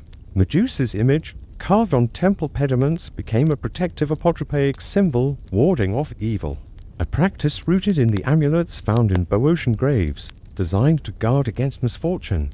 Her death, though, was steeped in tragedy, a victim of Poseidon's lust and Athena's wrath. Medusa's curse reflected the Greek view of women as both powerful and perilous, seen in the ostracism of nonconformists in Athenian records. Her story, humanizing her as a wronged mortal, resonated with the people facing divine and human injustice, their lives marked by the iron plows and sparse hearths of the Iron Age. Her legacy endured in art and ritual, her face on coins and shields, a reminder of fear's power and the courage to face it. much like the Greek colonists who braved hostile shores. Medusa's tale, rooted in the realities of divine caprice and human endurance, speaks to our own confrontations with fear and injustice. Her gaze, once a curse, became a shield, a paradox that mirrors our ability to transform trauma into strength. Today, her story challenges us to face our own monsters, using cunning and resilience to overcome what seeks to petrify us. As you drift towards sleep, reflect on this. Medusa, cursed yet powerful, was slain but never erased. How does her story adjust to confront our fears, turning our vulnerabilities into tools for survival and defiance? Icarus' flight, waxen wings and hubris phallus, you settle into the quiet of the night. Imagine yourself on the rocky cliffs of Crete, around 1200 BCE, where the sea churns below and the myth of Icarus takes flight, his story, woven into Ovid's Metamorphoses and earlier Greek fragments, like those of Apollodorus around 100 BCE, resonates with a Greece recovering from the Bronze Age collapse, a time of ambition and ruin. As seen in the fallen palaces of Knossos, Icarus, son of Daedalus, the master craftsman, embodies the human drive to transcend limits, a drive mirrored in the Greeks' early experiments with bronze tools and seafaring, evidenced by shipwrecks off Cape Gelidonia laden with ingots and amphorae. Daedalus, exiled to Crete for murdering his nephew out of jealousy, served King Minos, crafting wonders like the labyrinth, a structure inspired by the complex Minoan palaces with their maze-like corridors. As excavated at Hephaestus when Minos imprisoned Daedalus and Icarus in a tower to guard his secrets, Daedalus fashioned wings from feathers and wax, a feat reflecting the Greek fascination with ingenuity, seen in the intricate gold work of Mycenaean jewelry. The wings were a marvel, their design akin to the kites and wind-catching sails used by early Mediterranean sailors. As suggested by depictions on Minoan seals, Icarus, young and eager, stood with his father on the cliff's edge, the wings strapped to his shoulders. Daedalus warned him, "Fly neither too high, lest the sun melt the wax, nor too low, lest the sea soak the feathers." This advice echoed the Greek ideal of moderation, sophrosyne, a principle etched in Delphic maxims like nothing in excess, revered in a society wary of hubris, as seen in the fall of tyrants like Sisyphus of Corinth around 650 BCE. Icarus' flight was a daring escape, a bid for freedom that mirrored the Greek colonists' voyages to Sicily. Braving storms to found cities like Naxos by 750 BCE, the myth, told by firelight, spoke to a Greece rebuilding amid the Iron Ages. Hardships where iron tools in Thessalian farms signaled progress but also toil. Icarus' wings were both a triumph and a warning, embodying the human urge to soar beyond mortal bounds. Much like the Greeks' early experiments with writing, borrowed from Phoenician scripts around 800 BCE, his story, rooted in the tension between ingenuity and recklessness, captured the dreams and dangers of a people pushing against their limits. As you linger on this Cretan cliff, picture Icarus, wings gleaming, ready to soar. The sea stretches below, the sun burns above. Could his youthful zeal heed his father's warning? Or would his flight invite the gods' wrath and a fatal fall? As you linger on the Cretan cliffs, envision Icarus soaring into the sky, his waxen wings beating against the wind, the sea glittering far below. By 700 BCE, when his tale echoed in Greek oral traditions, Icarus' flight was a parable for a society pushing boundaries through trade and colonization. As seen in the pottery-laden ships founding Syracuse, his wings, crafted by Daedalus with feathers and wax, were a marvel of ingenuity, akin to the bronze tools and intricate seals of Minoan Crete, where artisans pushed the limits of craft, as evidenced by the gold rings found in Knossos' tombs. Daedalus' warning, "Fly neither too high nor too low," resonated with the Greek ideal of balance, a principle vital in a world of political upheavals like the rise and fall of tyrants in Corinth. Documented in inscriptions by 650 BCE, Icarus, caught in the thrill of flight, ignored this caution. Soaring higher, he chased the sun, his ambition mirroring the Greek explorers who sailed to the Black Sea, their voyages recorded in amphorae-filled wrecks off Histria. The wax began to melt, a detail reflecting the Greeks' understanding of Material limits seen in the cracked clay furnaces of Thessalian forges, where heat transformed but also destroyed. As the wings faltered, Icarus plummeted, his fall a stark warning of hubris, a theme central to Greek thought, as seen in the Delphic oracle's admonitions against excess, inscribed on temple stones. The sea claimed him, later named the Icarian Sea, a myth possibly inspired by the real dangers faced by sailors, whose shipwrecks off Samos revealed broken hulls and scattered cargoes. Daedalus, watching helplessly, flew on to Sicily, his escape mirroring the Greek diaspora's spread to colonies like Naxos, where settlers built new lives amid hostile lands. As archaeological finds of fortified walls show, Icarus' flight was not just a personal tragedy, but a cultural mirror. His ambition reflected the Greek drive to innovate writing, mythology. Seafaring, yet his fall warned of overreaching.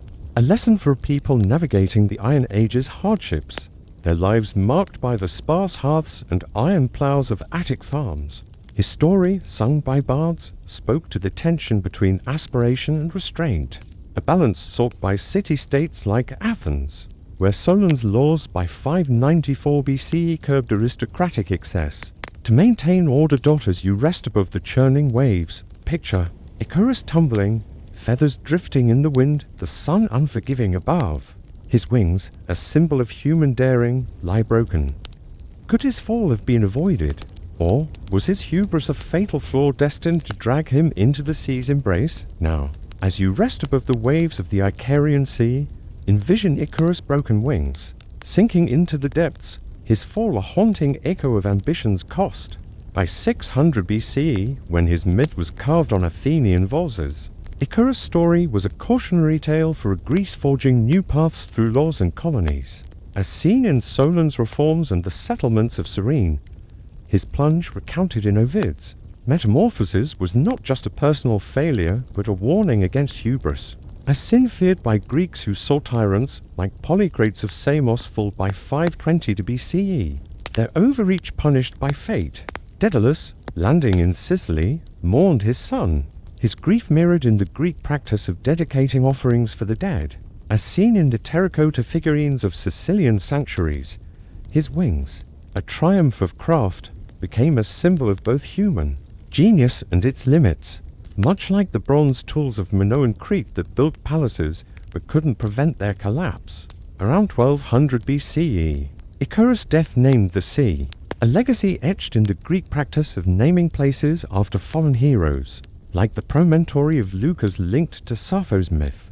His fall resonated with sailors who braved the Aegean, their shipwrecks off Chios revealing the sea's unforgiving nature. The myth's lesson moderation over excess-shaped Greek culture, reflected in the Delphic maxims and the balanced governance of city-states like Athens, where Solon's laws curbed aristocratic ambition. Icarus' wings, though melted, inspired. Tales of human daring echoed in the Greek drive to explore, from the Black Sea colonies to the oracle at Dodona, where pilgrims sought guidance amid uncertainty. His story, sung by bards, was a reminder that innovation, like the iron ploughs of Boeotian farms, brought progress but demanded restraint to avoid ruin. Icarus' tale, rooted in the realities of aspiration and loss, speaks to our own struggles with ambition. His flight, bold yet fatal, mirrors our pursuit of dreams, technology, exploration, freedom where overreaching risks downfall. His wings, a symbol of human potential, remind us that the line between triumph and tragedy is thin, a lesson enduring in our own age of relentless innovation. As you drift toward sleep, reflect on this. Icarus soared to high, his waxen wings his undoing. How does his story challenge us to balance ambition with caution, to fly toward our dreams without falling to hubris depths? Orpheus' lyre, music's power, and the descent to Hephaestus, you settle into the quiet of the night. Imagine yourself in a Thracian grove around 700 BCE, where the strains of a lyre drift through the air. Here, in the myths sung by poets like those in Apollodorus Argonautica, Orpheus, the divine musician, weaves melodies that tame beasts and sway gods. His story, rooted in the spiritual fervor of archaic Greece, reflects a society seeking solace in art amid the Iron Age's hardships. as seen in the simple hearths and iron tools of Boeotian villages. Orpheus, born to the muse Calliope and the Thracian king Ogyges, was no mere mortal. His music held power over nature and the divine, a gift mirroring the Greek reverence for poetry, evidenced by the bardic performances at Delphi's festivals.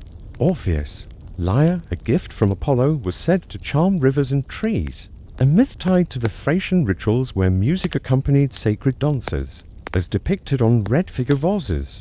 His talents made him a hero among the Argonauts, calming storms and outmatching the siren's song, a feat reflecting the Greek sailors' reliance on rhythmic chants to coordinate rowing.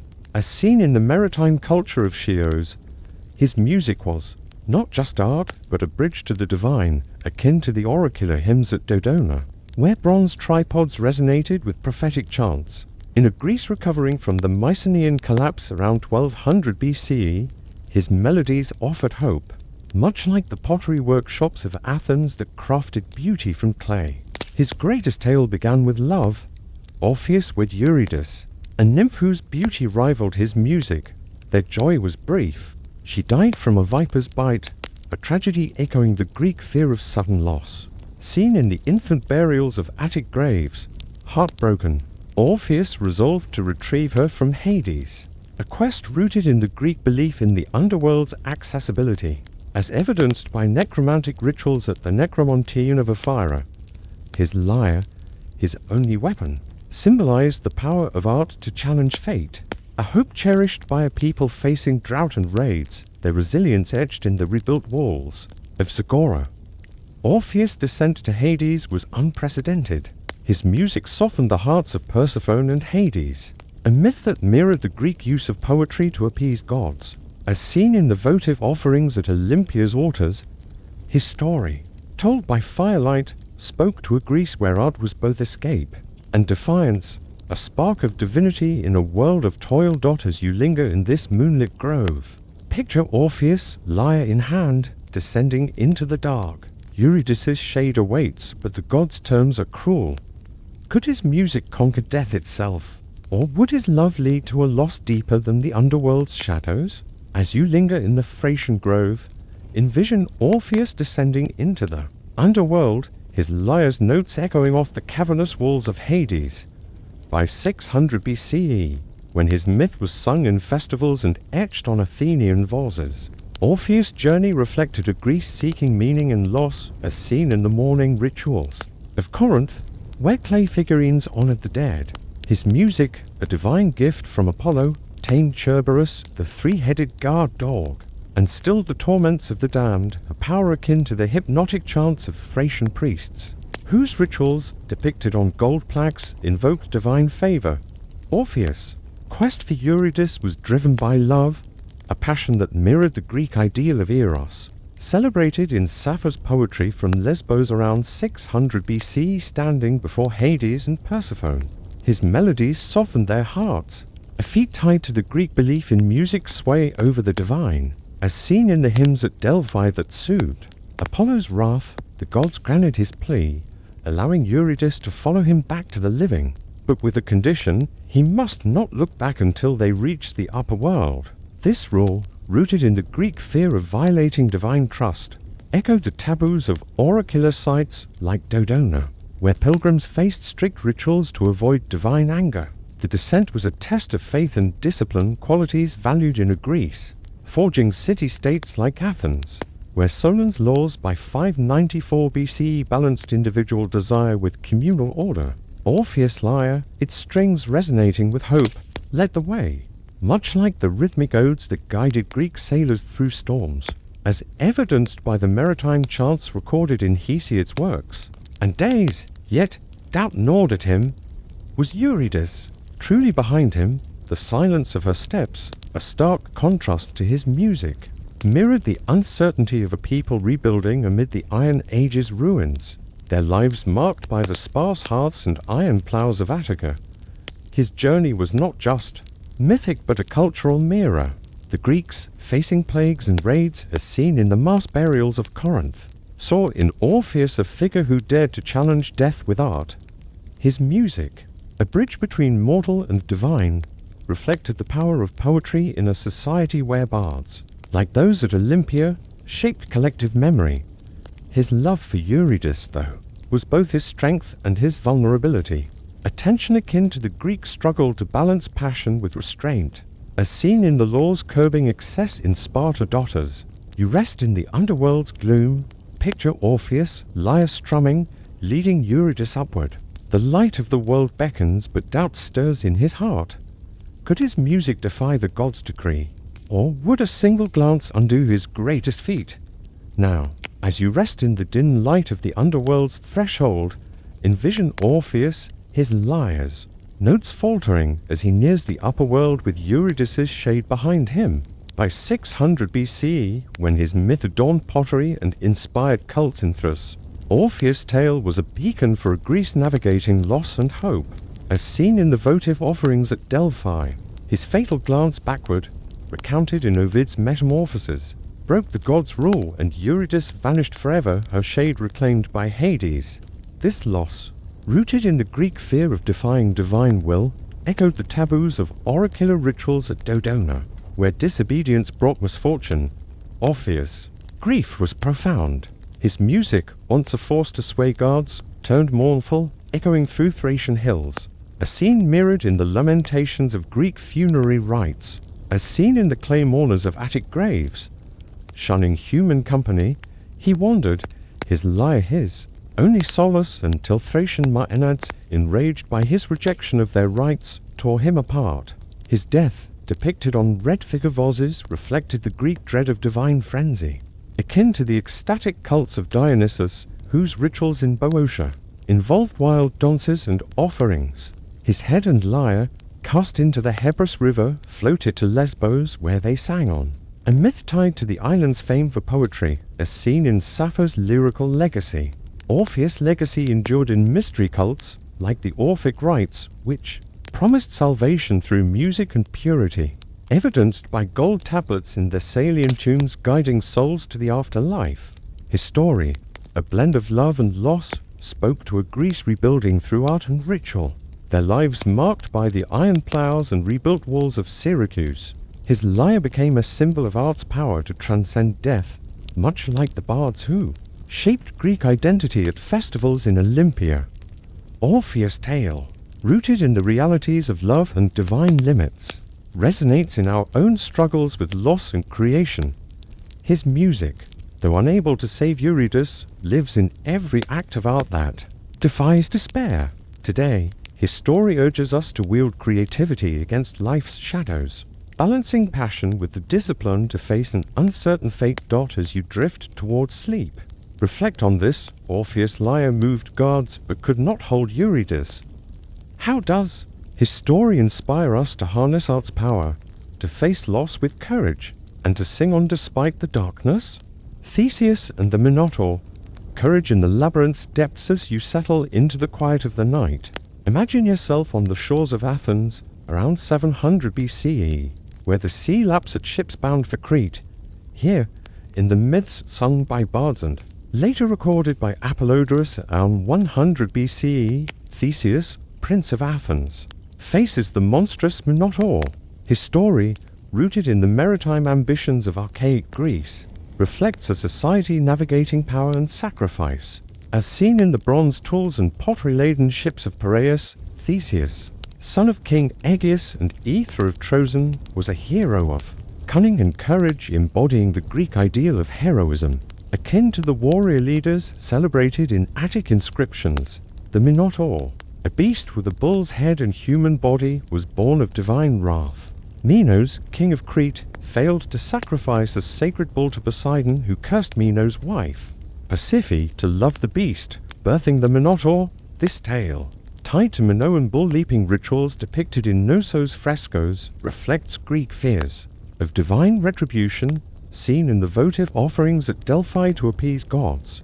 Minos hid the creature in the labyrinth, a maze crafted by Daedalus, its twisting paths mirroring the complex corridors of Minoan palaces excavated at Hephaestus. Athens, defeated in war, paid a grim tribute. 7 youths and 7 maidens sent to Crete every 9 years, devoured by the Minotaur, a myth echoing the real Mycenaean tribute systems. Recorded in Lineae tablets, Theseus, learning of this curse, volunteered to join the tribute. Determined to slay the beast, his resolve reflected the Greek drive to defy fate, seen in the colonization of Sicily by 750 BCE, where settlers like those at Naxos faced hostile lands. Aegeus, fearing his son's death, begged him to signal his survival with white sails upon return, a detail rooted in the Greek use of colored sails for signaling.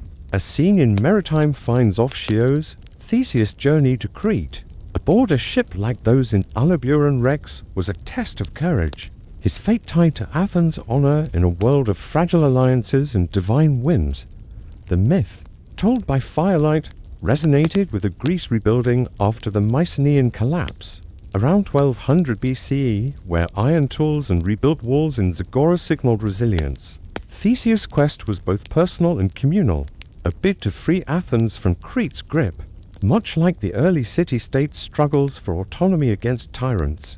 As seen in Corinth's upheavals by 650 BCE. As you linger on Athens' shore, picture Theseus boarding the ship, the labyrinth's shadow looming across the sea. The Minotaur waits, its roars echoing in the maze. Could his courage and cunning conquer the beast? Or would the labyrinth claim another victim? As you linger on the Cretan shore, envision Theseus stepping into Knossos, where the labyrinth's dark entrance yawns before him. By 600 BCE, when his tale adorned Athenian vases, Theseus' quest reflected a Greece forging its identity through heroism and defiance. As seen in the rise of city-states like Athens, under Solon's laws, the labyrinth, crafted by Daedalus, was a maze of twisting corridors, its design echoing the intricate palaces of Minoan Crete, where frescoes of bull-leaping hint at the Minotaur's origins. Theseus, among the 14 Athenian youths, faced the beast alone, his courage a mirror to the Greek warriors who battled for autonomy, as evidenced by the bronze weapons in Boeotian graves. In Crete, Theseus met Ariadne, Minos' daughter, whose love for him sparked hope. She gave him a ball of thread, the Ariadne's clue to navigate the labyrinth, a tool reflecting the Greek reverence for cunning, akin to the navigational aids used by sailors, as seen in the star-guided voyages to Syracuse. With a sword, likely bronze like those found in Mycenaean tombs, Theseus entered the maze, unspooling the thread to mark his path. The Minotaur, a monstrous blend of man and bull, roared within, its existence a symbol of divine punishment tied to the Greek fear of hubris, as seen in the curses on Attic lead tablets. Theseus' battle with the Minotaur was a clash of human grit against monstrous chaos. Grappling the beast, he slew it with his sword, a victory depicted on black figure pottery, echoing the Greek triumph over external threats, like the raids of sea peoples around 1200 BCE. Which left destruction layers at Troyvere. His escape, guided by Ariadne's thread, was a testament to ingenuity. Much like the strategic alliances of city-states like Corinth, recorded in early inscriptions. Yet, Ariadne's aid came with a cost. Theseus promised to marry her, a vow reflecting the political marriages that sealed Greek alliances, as seen in Spartan records. The myth resonated with the Greece, navigating power dynamics, where iron plows and rebuilt walls in Zagora symbolized resilience. Theseus' victory freed Athens from Crete's tribute, a liberation akin to the city-state's struggles against tyranny. As seen in the overthrow of Pisistratus' sons by 510 BCE, his heroism, though, was shadowed by his promise to Ariadne and the sails he'd sworn to raise for Aegeus. Details that hinted at human flaws in even the greatest heroes. As you rest outside the labyrinth, picture Theseus emerging, bloodied sword in hand, Ariadne at his side. The Minotaur is slain, but the sea voyage home looms. Could his triumph endure, or would his choices unravel the victory won in the maze's depths? Now, as you rest on the Cretan shore, envision Theseus sailing from Knossos, Ariadne beside him, the labyrinth's shadow fading but new trials looming. By 600 BCE, when his myth was celebrated in Athenian festivals, Theseus' story reflected a Greece forging unity through heroism, as seen in the civic pride of Solon's reforms. His victory over the Minotaur freed Athens from Crete's tribute, a triumph akin to the city-state's push for autonomy, evidenced by the overthrow of tyrants like those in Corinth by 580 BCE. Yet his journey home, recounted in Apollodorus, was marred by flaws that echoed the Greek fear of hubris, seen in the Delphic maxims urging restraint.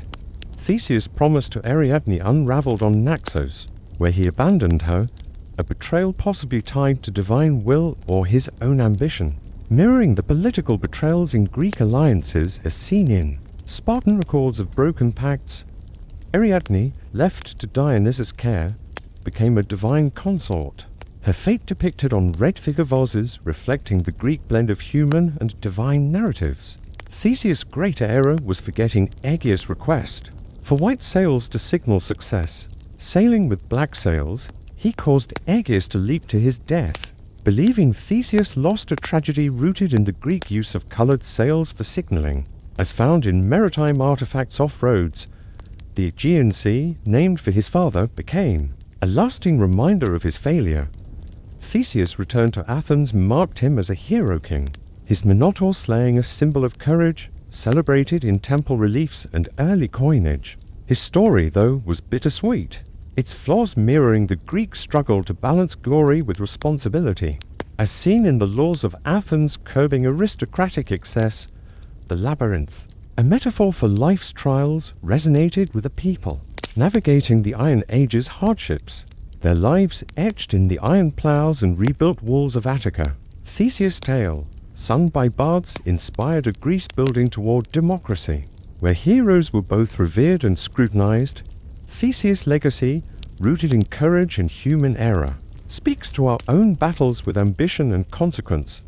His victory over the Minotaur was monumental, yet his failures abandoning Ariadne, causing Aegeus' death, remind us that heroism is imperfect. Today, his story urges us to face our own labyrinths, balancing bravery with accountability in a world of complex choices. As you drift towards sleep, reflect on this. Theseus slew the beast, but lost much in victory. How does this story challenge us to navigate our own trials, wielding courage while guarding against the flaws that could unravel our triumphs? Prometheus' fire, the spark of defiance and divine retribution. As you settle into the quiet of the night, imagine yourself atop a jagged mountain in ancient Greece, around 700 BCE, where the air hums with the weight of divine rebellion. Here, in Hesiod's Theogony and Aeschylus' Prometheus bound, the Titan Prometheus defies Zeus to gift humanity fire. His story, rooted in the struggles of a Greece emerging from the Bronze Age, collapse reflects a society grappling with progress and punishment, as seen in the iron tools and sparse hearths of early Iron Age villages like Lefkindi. Prometheus, a cunning titan, was no mere god.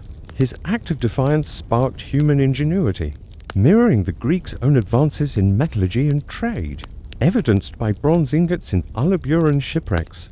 Before his rebellion, Prometheus shaped humanity from clay, a tale tied to the Greek reverence for creation myths, seen in the terracotta figurines of Boeotian graves. When Zeus withheld fire from mortals, deeming them unworthy, Prometheus stole it from the heavens, snatching a spark from the sun. Or Hephaestus forged a bold act akin to the Greek sailors' daring voyages to the Black Sea, as recorded in pottery finds at Histria.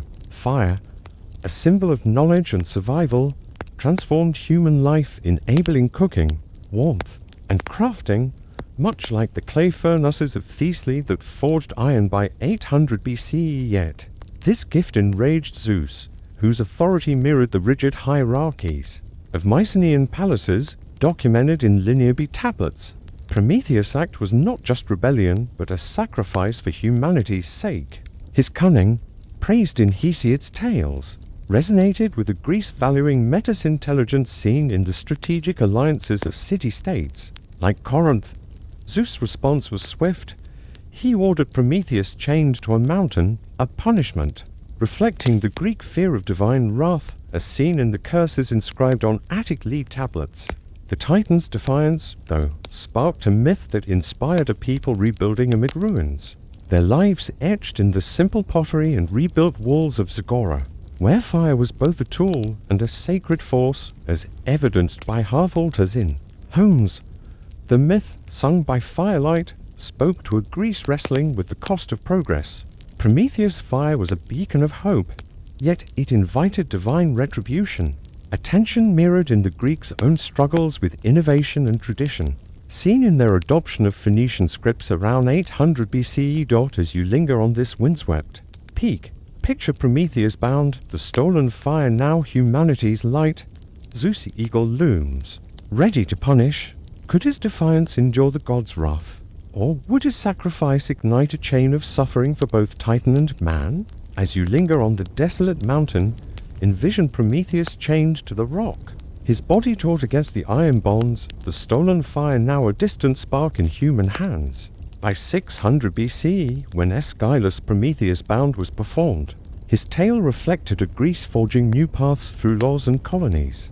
As seen in Solon's reforms in Athens, his rebellion, stealing fire to empower humanity, was a radical act of meta-cunning celebrated in a society valuing ingenuity. Like the Greek traders who navigated to Egypt, their ships laden with amphorae, as found in Almina Rex. Yet, Zeus' wrath was unrelenting, his eagle tearing at Prometheus' liver daily, a torment echoing the Greek fear of divine justice, seen in the votive offerings at Delphi to appease angry gods.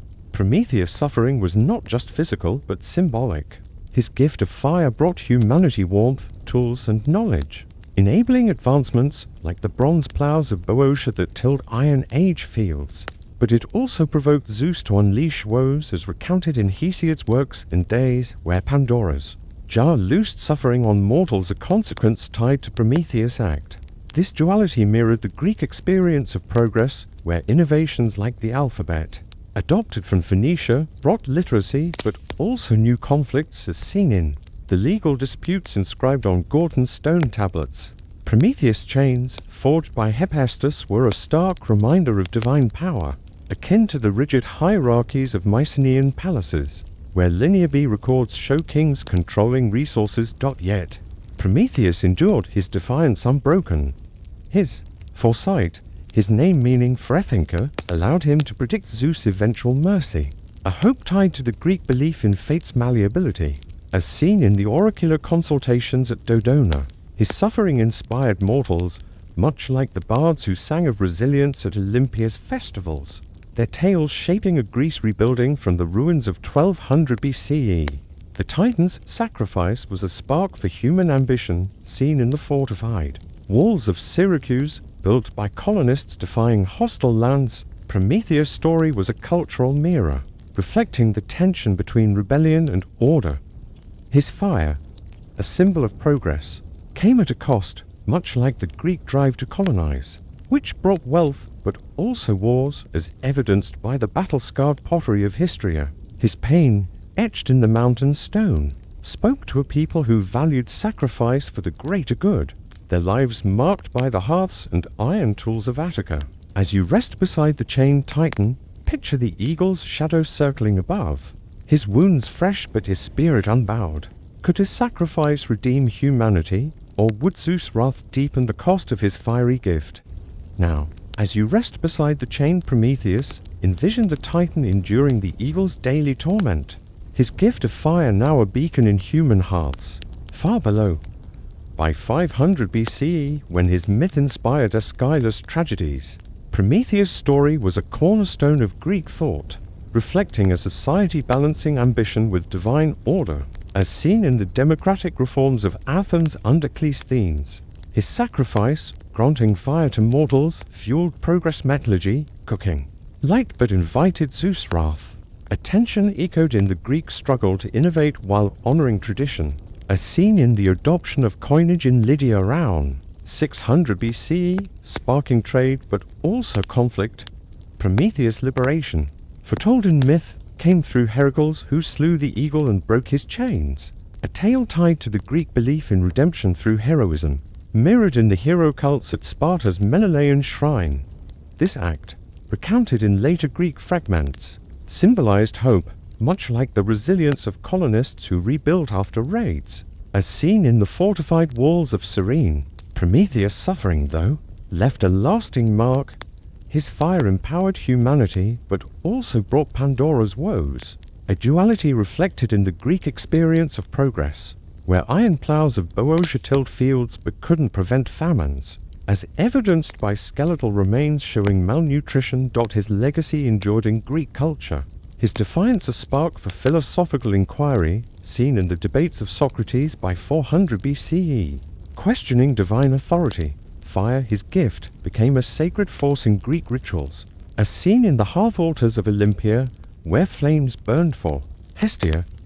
Prometheus' story, sung by bards, was a reminder of sacrifice's cost and reward, resonating with the people navigating the Iron Age's trials, their lives etched in the pottery and rebuilt villages of Attica. His chains, once a symbol of punishment, became a testament to endurance, much like the Greeks' own perseverance through wars and droughts.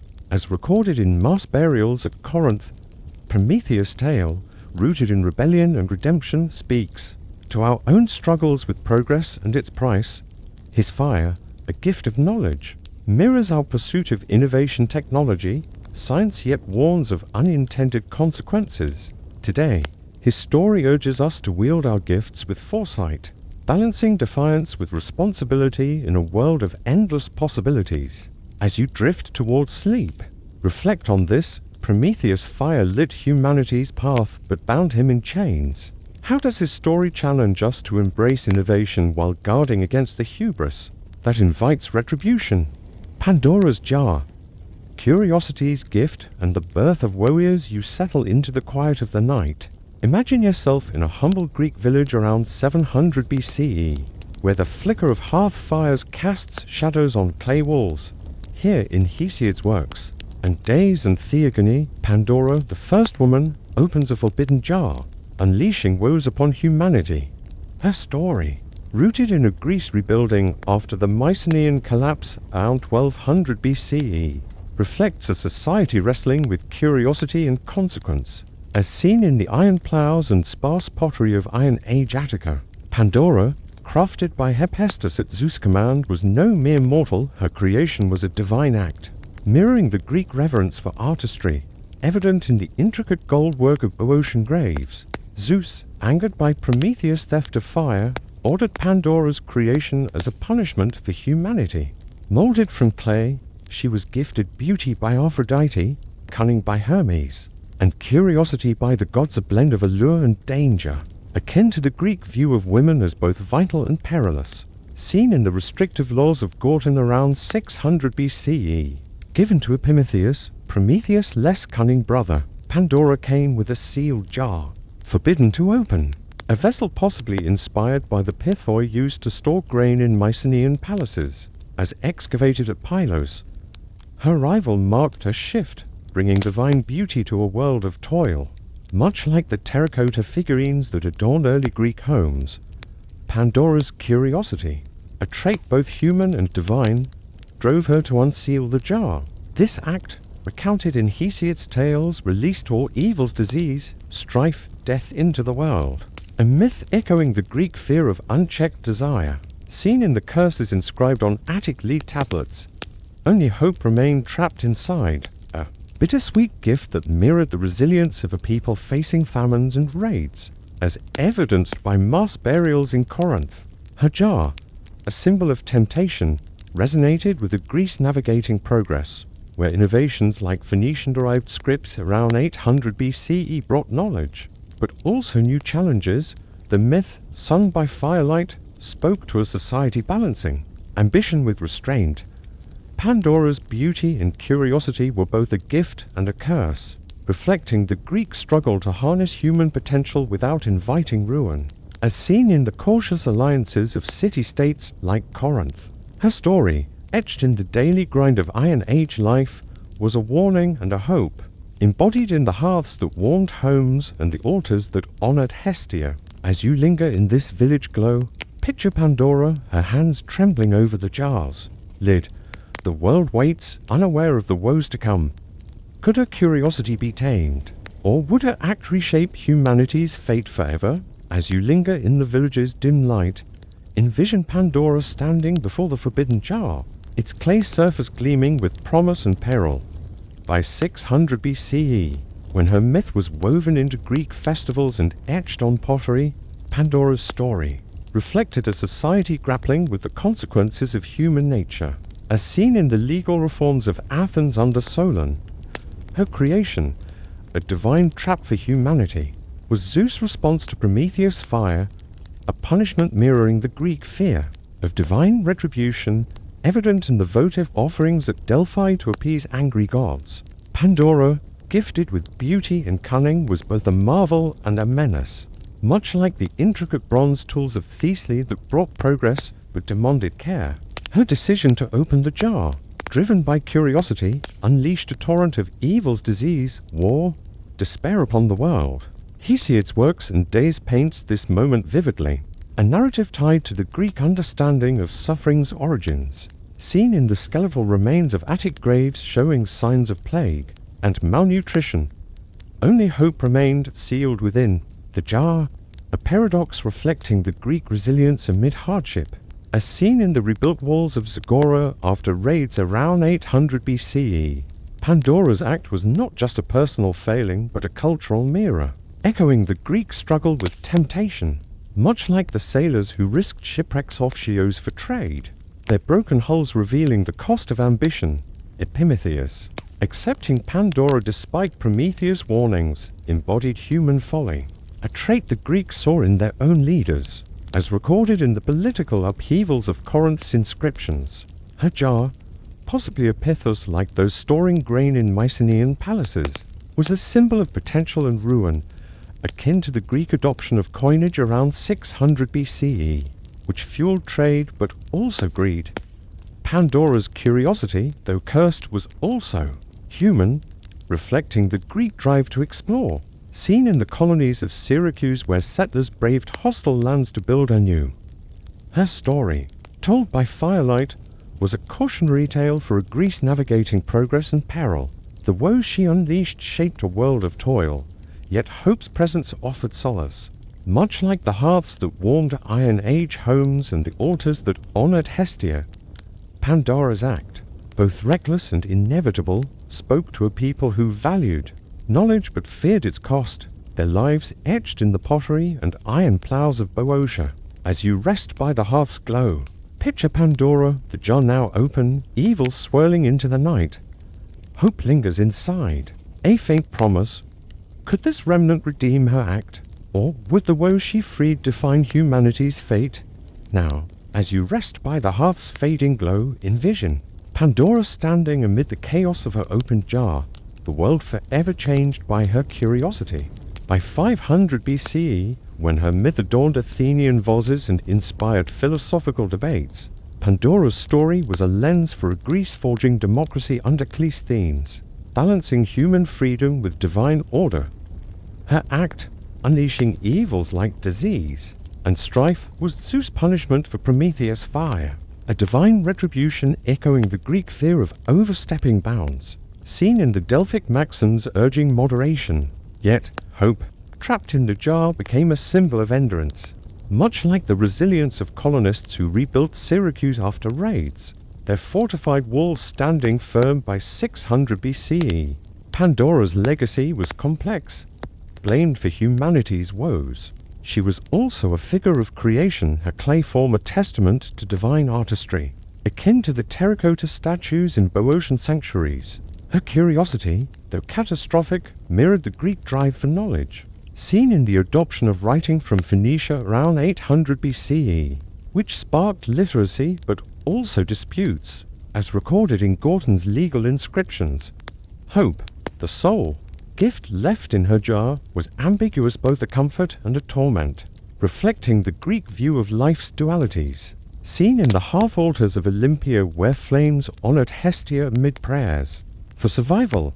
Her story, sung by bards, resonated with a Greece navigating progress and its perils. The evils she freed, war, famine, death, were all too real, as evidenced by the mass burials in Corinth showing battle wounds and malnutrition. Yet, hope's persistence inspired a people who tilled fields with iron ploughs and sailed treacherous seas, their shipwrecks off Chios revealing the cost of ambition. Pandora's tale was a warning against unchecked desire, but also a celebration of human resilience. Much like the cautious alliances of city-states like Sparta, which balanced power with restraint, Pandora's myth, rooted in curiosity and consequence, speaks to our own struggles with knowledge and its costs. Her jar, once a vessel of doom, held hope as humanity's lifeline, mirroring our pursuit of progress science, exploration amid unforeseen consequences. Today, her story urges us to temper curiosity with wisdom, embracing hope while guarding against the woes that lurk in every unopened jar. As you drift towards sleep, reflect on this. Pandora's curiosity loosed suffering but left hope behind. How does her story challenge us to balance our quest for knowledge with the wisdom to foresee its consequences? Sisyphus' boulder. The eternal struggle of defiance as you settle into the quiet of the night. Imagine yourself in a barren Greek valley around 700 BCE, where the air is heavy with the echo of a boulder's grind. Here, in myths recounted by Homer and later in Apollodorus' library around 100 BCE, Sisyphus, the cunning king of Corinth, labors eternally, pushing a boulder up a hill only for it to roll down. His story, rooted in a Greece rebuilding after the Mycenaean collapse around 1200 BCE, reflects a society wrestling with fate and futility. As seen in the iron tools and sparse hearths of Iron Age Attica, Sisyphus, a trickster king, was no mere mortal. His wit outsmarted gods, mirroring the Greek reverence for Metis' cunning seen in the strategic alliances of city-states. Like Athens, Sisyphus' tale began with his defiance.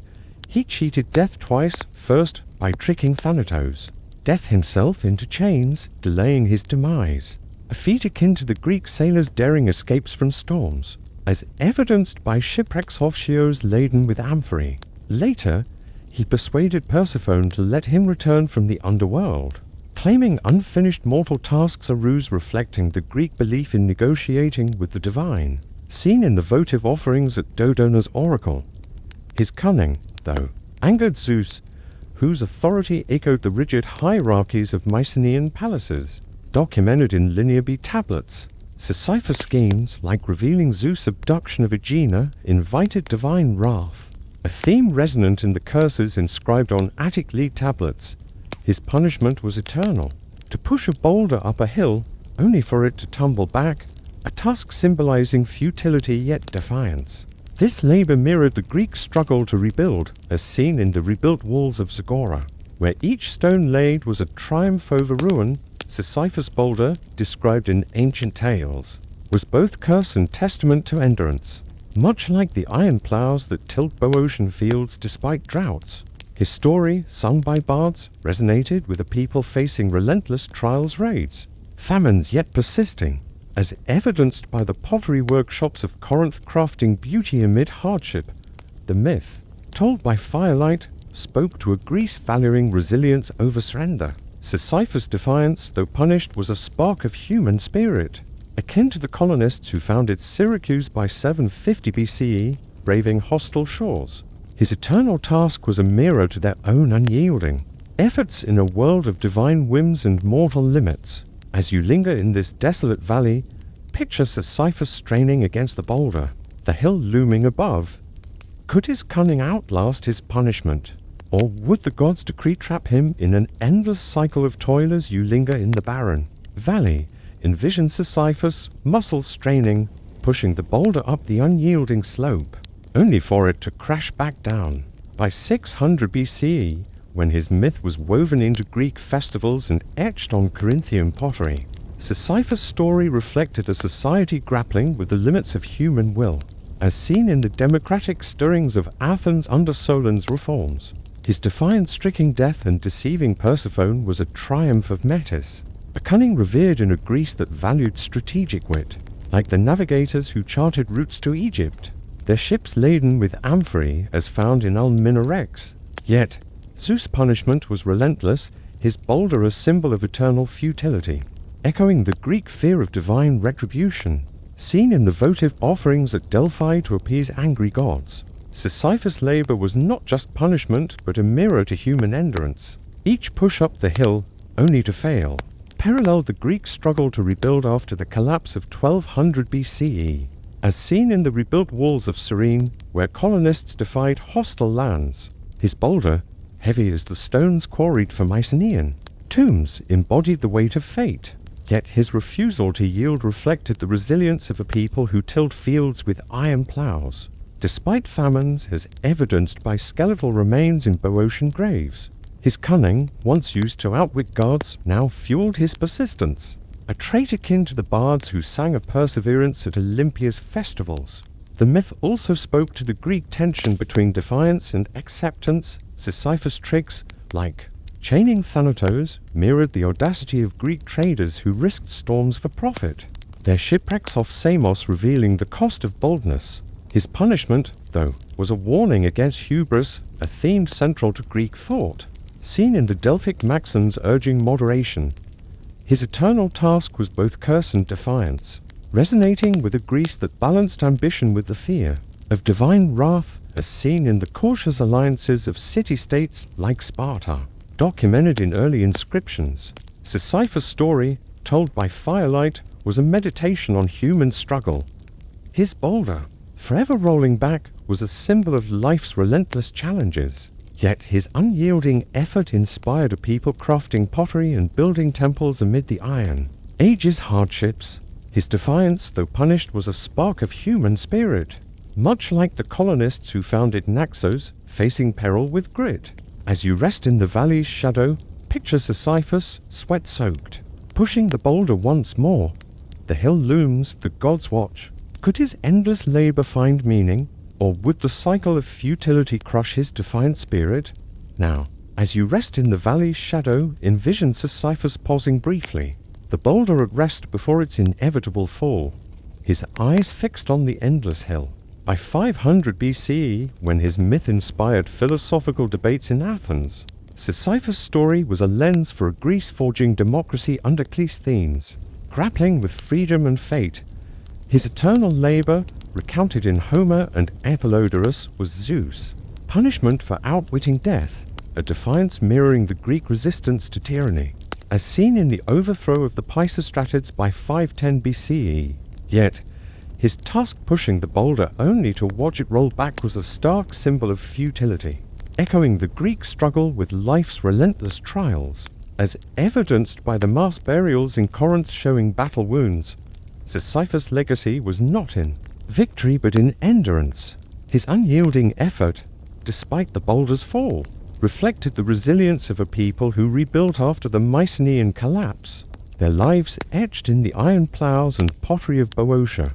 His defiance, once a trickster's tool to chain, Thanatos, became a testament to human will, akin to the colonists who founded Cyrene, their fortified walls standing against raids by 600 BCE. The myth, depicted on red figure vases, spoke to a Greece valuing perseverance, where bards at Olympia sang of heroes who faced divine whims, much like the oracular pilgrims at Dodona seeking hope. Amid uncertainty, his story also posed a question.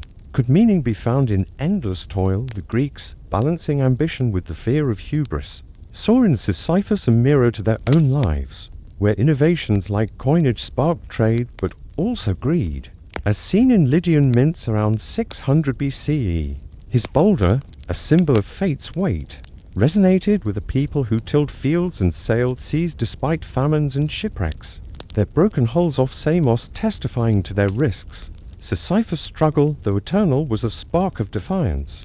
Much like the hearth fires that warmed Attic homes and honored Hestia, Sisyphus' tale, rooted in rebellion and resilience, speaks to our own battles with purpose and perseverance. His boulder, forever rolling, mirrors our struggles against seemingly insurmountable odds. Work, loss, dreams, yet his persistence urges us to find meaning in the act itself. Today, his story challenges us to embrace our labors, defiant in the face of futility. As you drift toward sleep, reflect on this. Sisyphus pushes on, his boulder unyielding. How does his story inspire us to find purpose in our struggles? To defy fate with every determined step,